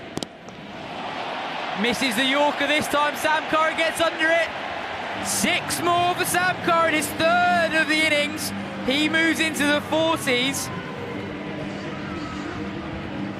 You see there, that's the danger with the Yorker. You get it slightly wrong and it's absolutely prime in the slot for a batter like Sam Curran, who's not going to miss out on opportunities like that. He moves on to 42, still just about keeping Surrey in this game. The required rate has hovered between 12 and 13.5 for a few overs now.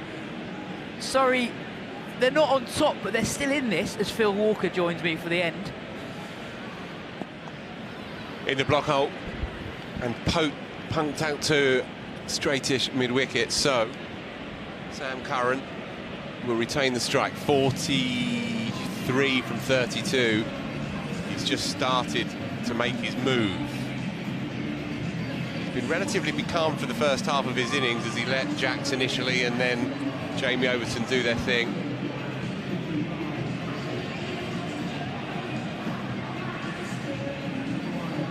Dynamo's Cricket, it's countdown cricket, a brand new way for us to play this summer. To bowl, bat and field, to be confident and take our chances. And always having fun. This is our game. Right then, 4 to go. Ish Sodhi again. That was there to hit for Sam Curran, but he didn't quite get enough of it, so just a single. The equation, 53 needed. 23 deliveries at a run rate of 13.83. The fabulous Curran brothers are in together, but Surrey are 6 down, so they can't afford too many more mistakes.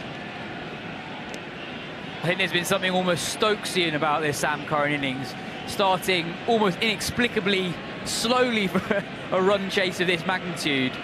But you feel that whilst he's at the crease, the game's not really over. Not over by a long chalk. This is eminently doable. I think he'll feel like he missed out on that one. A little bit leg side that from Sodhi. Yeah, it was there to hit, wasn't it? We were looking down here. Were you? Yeah. I was looking just down here, just behind square, on the onside, and instead it rather came off the toe, dribbled out to mid-wicket. Does it carry? Yes, it does. Tom Lamby with the catch, pretty straightforward, really. It's hard to get much power and leverage when you're hitting off the back foot. Ish Sodhi has had one hell of a night out here, drawing on all of that experience and class. He's mixed it up a little bit, but he's been accurate more than anything else. He's bowled to his field. That's not his best delivery of the night, but Sodhi really showing the difference an overseas high-class wrist spinner can make in the T20 Blast. There aren't that many of them about. Maybe Shadab Khan at Sussex or Osama Mir at Worcestershire. This is a competition that doesn't have that much high-class wrist spin bowling. And Sodhi here, he's picked up 3 wickets, and obviously Banton was brilliant for Surrey. Ben Green's had a pretty good day, but really in the field, Sodhi's been the difference between the two sides at the moment. Yeah, absolutely. 3.4 overs, 3 for 27 now, and some good wickets in there, some real names in there. It's an inspired short-term selection or acquisition, and might just take Somerset into that finals day with something a little bit different, some added dimension to what's already a formidable team. He's in again, bang on the money, and Chris Jordan slips. He's okay. Saying with Chevy, it's a very long way to come for what can only be the maximum of 200 overs. It's nice round these parts, though, isn't it? Down on the western coast as well. In he comes. It's in the slot. It's slapped hard. That's gone all the way. What a moment. He felt like it was drifting and he needed to make something happen as Chris Jordan, as we've seen before in this tournament in particular, he's turned some trundling innings into something substantial. He's going to need to do that here, and he's sort of forearm smashed it in effect over long off. I wasn't sure he'd got enough of it, but He just completed the shot enough to get enough power through that ball.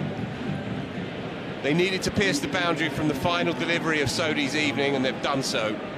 Big moment now as Matt Henry comes back into the attack. 45 off the last 3 overs for Surrey. And Phil, in the modern game, you just don't think that's beyond the reaches of a side like Surrey with the likes of Chris Jordan and Sam Curran at the crease. It's one huge over. It's one huge over of which you've had a few of already in this match. Completely changes it. Yeah, Josh Davey has been going for 15 and a bit across his 3. He will have to bowl one of those 3, you would have thought. It's going to be Matt Henry now. It's in the slot, slashed away, not got much of it. And so he won't reach the boundary. That was there to hit for Sam Curran. Maybe just tried to over-hit it a touch, and so just gets back for a second. But he'll be thinking to himself, he could have just plonked that one over extra cover. Absolutely. Definitely in terms of the protection that Somerset have on the boundary. You've got that ring of 3 in front of square on the leg side. Only 2 guys on the offside boundary. No one at third man. That was there to hit. That is as well. He skied it though. It's not going to clear the man. And Craig Overton's mitts envelop that cricket ball. That is the moment. That is the moment, and you can hear the crowd's response. You can tell from Craig Overton's celebration that that's the game. That's the game from Somerset's point of view. If anyone in this Surrey lineup was capable of producing something truly special to get them over the line from this situation, it was going to be Sam Curran. 8 down. This game, this crucial game, is slipping away from the home team. 43 to win. 22, no, correction. 16 deliveries remaining. And their key man, their starlet, has gone. Gus Atkinson can bat. Chris Jordan can definitely bat. Tom Laws can bat too. But there is no room for error, and they need to do something quite remarkable from this moment. He had a quiet day with the bat, but I think Tom Abel has been excellent in the field managing this defence. He's picked his moments to attack, bringing Craig Overton on for that 4th over, keeping Henry and Overton on for 6 overs with the new ball. Been very particular with the way he's used Ish Sodhi. It's hit nicely. Won't go for 4. Overton will come around from long on and cut it off. So just a couple, but decent start by Gus Atkinson. Here we go. Couple of well-libated lunatics at straight mid-wicket. We don't need to concern ourselves too much with them. Superbly dealt with by security staff. I don't think this should be a very long delay.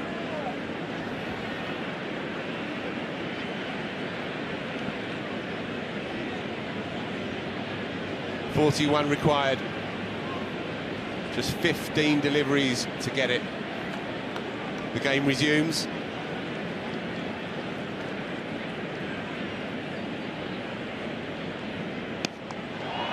Clothed. Craig Overton again, easy as you like. Sunday afternoon looms large at the Kia Oval. Do not miss it, folks. Surrey need a win against Essex on Sunday afternoon because they're not getting one here. Phil, if you're one of the sides preparing to play Somerset in the quarter-final,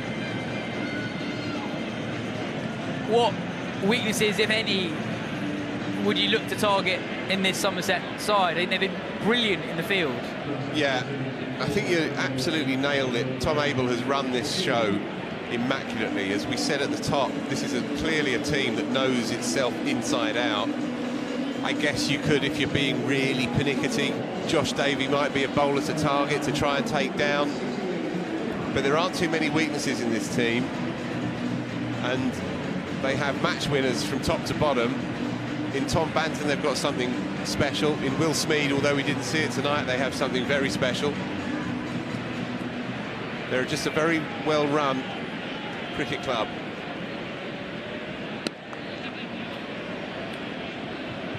It's a very proper shot from Tom Law's first ball, but not quite what Surrey need at the moment. Yeah, this game is drifted It's all over bar the shouting. They'll be upset with themselves, let's be honest. I think there's a sloppiness in the field from Surrey that's not really been on show. Not just in the field, sorry, but with the ball as well. There were one or two bad balls and over that Somerset haven't really given Surrey. Yeah, and they will own this as well. Gareth Batty et al. Will be straight up afterwards. The standards they set here, it's close to reframing the quality of county cricket. I don't think it's overstating it to make that point if you look at across the formats, but they let the Middlesex game slip away, which looked not just improbable but almost impossible. They went down against Lancs in the 4-day game, and they've struggled here tonight in the basics, and that is what you assume a team of this kind of quality and stature does in their sleep, but it's not happened for them tonight. It happens in every season. It doesn't matter what sporting event it is. You don't just go and be dominant from start to finish. It doesn't happen like that. They're just enduring a mini moment in their season. They're still flying high, of course, in the Championship, and they still have more than a puncher's chance of qualifying for the last 8. But it shows that even the best can be fallible. It's just not been their night. Up it goes. And it clears the man. Chris Jordan hasn't given up. It's a fabulous shot. I thought it had gone so high, but not quite as handsome as it finally ended. I thought that was going straight down long on's throat. But Chrissy Jordan, who bowled well earlier, he can't be faulted.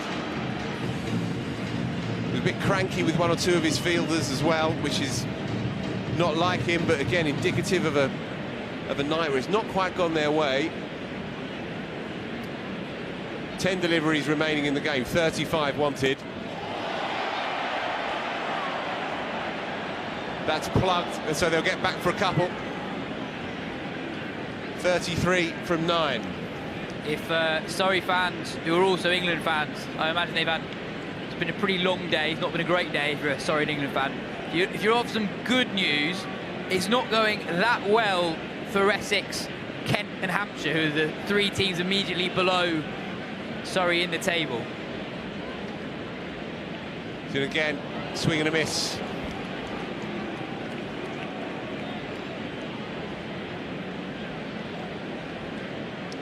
Two minutes to the cut-off point, 2 deliveries to bowl, so I think Somerset will be okay. They won't be penalised in the final over.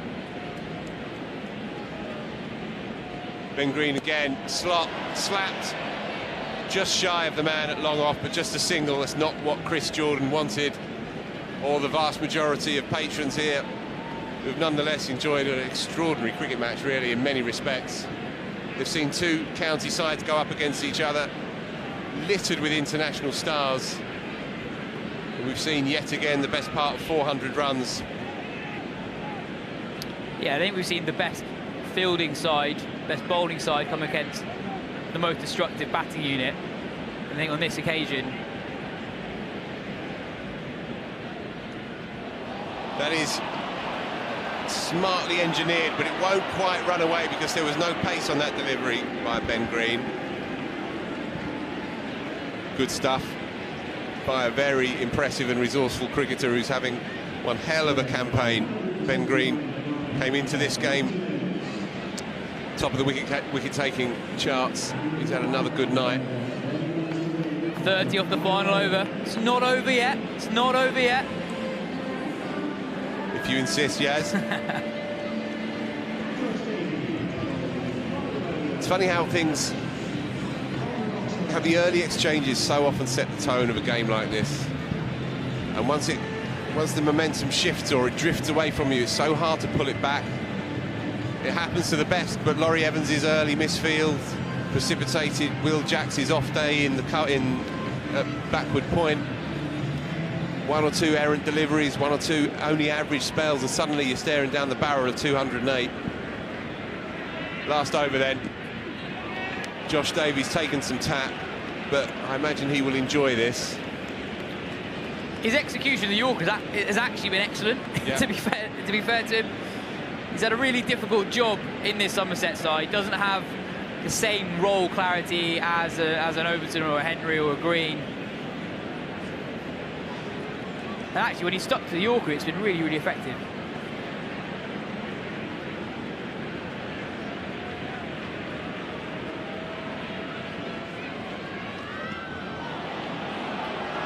Umpire has demanded that he does that one again. 29 needed from 5. 5 for 136 from one delivery into the 15th over. Surrey were well in this cricket match. Jamie Overton was going well. Sam Curran was lurking at the other end. Overton on 30 from 14 deliveries, but to his 15th, he just went a bit too hard at Ben Green, and at that moment, Jordan hits it up to long off just for a single. This game is done and dusted. And it was a very similar moment in the Somerset innings, actually, when Somerset looked like, you know, they might end on something around about 180, 190. They accelerated just when Narine pulled things back for Surrey to go get away from them. And actually, Curran and Jordan did very well to peg them back at the very end. But Surrey didn't really manage a sort of 15 to 18 over period, and over a period in which Somerset had done very well in the field as well. As I said, I thought Josh Davey would enjoy this final over. It's a sweet release from the tap that he took earlier. No pressure on his shoulders now. Who's going to stop this Somerset side?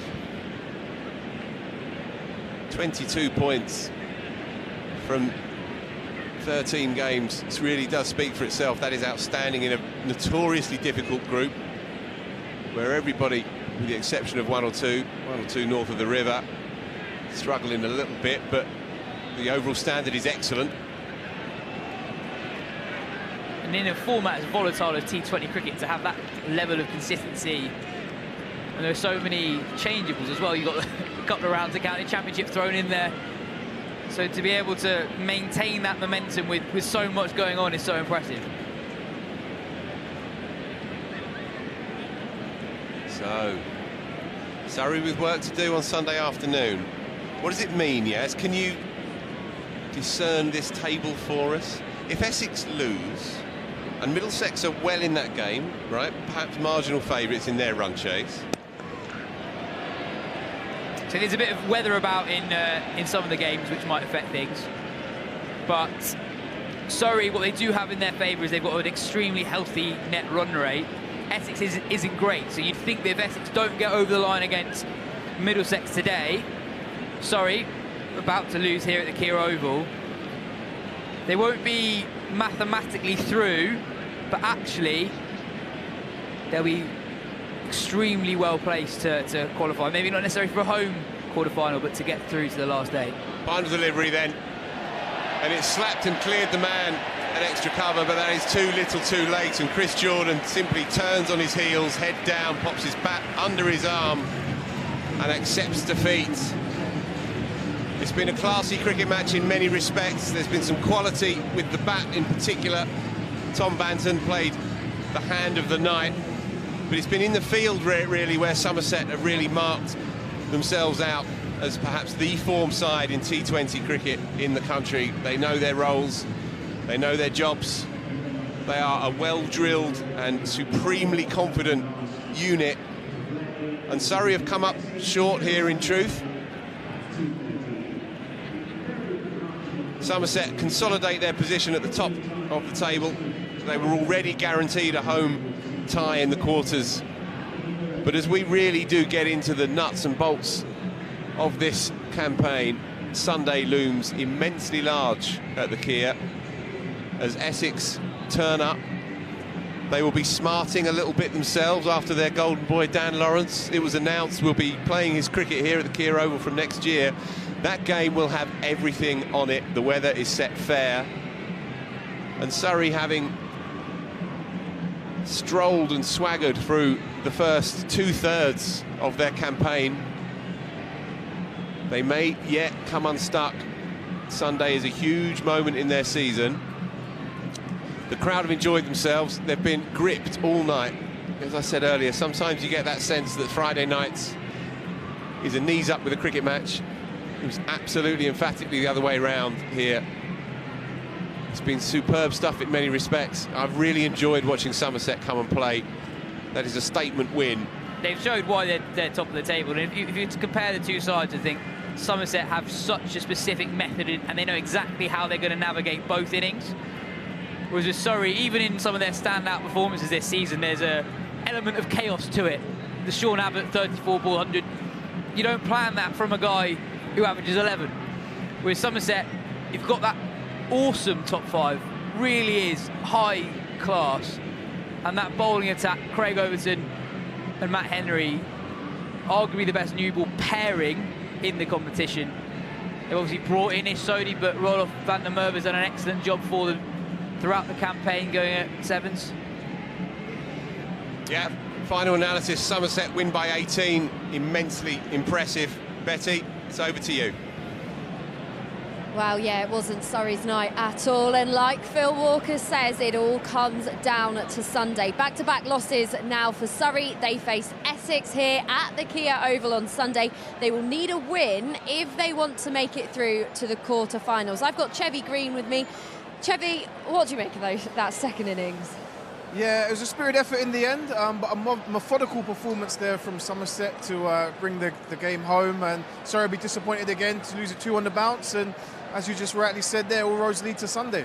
All roads lead to Sunday. Look, before it all got started, we were questioning whether Somerset would be on their deck chairs, as Phil Walker put it earlier. They certainly were not on their deck chairs. How impressive were they for you? They was not on their deck chairs at all. And it wasn't deck chair weather, but there was a stunning performance there. They came out strong with the bat, posting a strong score of 208 and defended that really well. And it really felt like that wicket of Sam Curran at the end was the one that really was kind of the knife in Surrey's back almost, wasn't it? That was the thing that really hurt Surrey fans here. Yeah, just at every crucial point, Surrey started to trying to take the game back into their hands. They lost the wicket of Will Jacks, and then again, as Sam Curran took the momentum on, they lost the wicket of him too. How, in your opinion, hard is it going to be for Surrey to get up for Sunday, or will they be able to do it? Will they thrive in that pressure? You know, Surrey's a team with a lot of strong players, a strong mentality, so I'm sure the boys in the dressing room, they'll be able to come back stronger, and they'll be up for the fight. All right, well, it was an incredibly tough game of T20 cricket here at the Kia Oval for Surrey, but Somerset did it. Let's have a look at the highlights from the second innings. Chasing 209 to win with the pressure of expectation was always going to be a tough ask. And Laurie Evans never really got going, in truth. He got a life early on, a steepler that was grasped by Matt Henry. From that moment on, Somerset were impeccable in the field, and that's one of the differences between the two sides, really. But Henry himself made immediate amends as Laurie Evans hit it hard but flat straight to Craig Overton, and it was an interesting tactical decision by Tom Abel, who was superb marshalling his troops all evening, to go hard with Henry and Overton initially, 3 overs each from those pedigree international bowlers. Sunil Narine had a bit of fun. It's 4 fours in 8 deliveries, but it was just a little bit too flimsy and a bit too little in the end. At this point in the innings, Will Jacks hadn't really got going. He really hit stride later on, but when Sunil Narine came to wicket, Surrey really hadn't got going. Henry and Overton were excellent with the new ball, but Jacks did eventually hit his stride.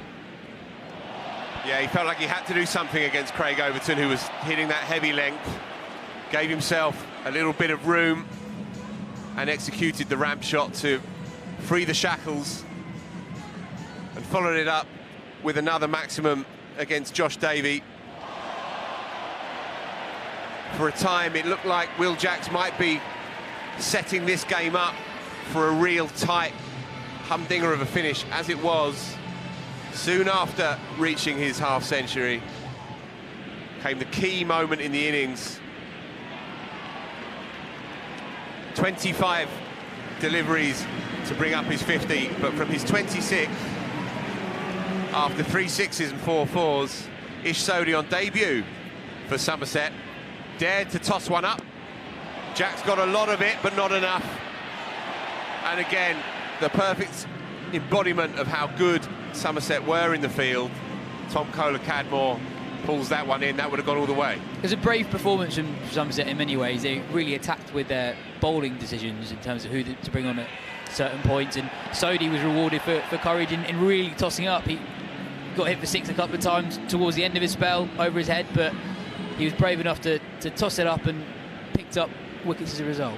Jamie Smith went for a blob first ball, and it wasn't much better for Sean Abbott, who came in to try and change the momentum and tempo of the innings, but could only succeed in nicking Overton to Tom Banton behind the stumps, who had an evening to remember. Sam Curran, relatively becalmed initially, but he opened his shoulders in an enterprising partnership with Jamie Overton. And at that moment, Yas, I thought it was on. They kind of kept the required run rate between 11 and 13 for a 5-6 over spell. They never really let the game run away from them as it threatened to do earlier.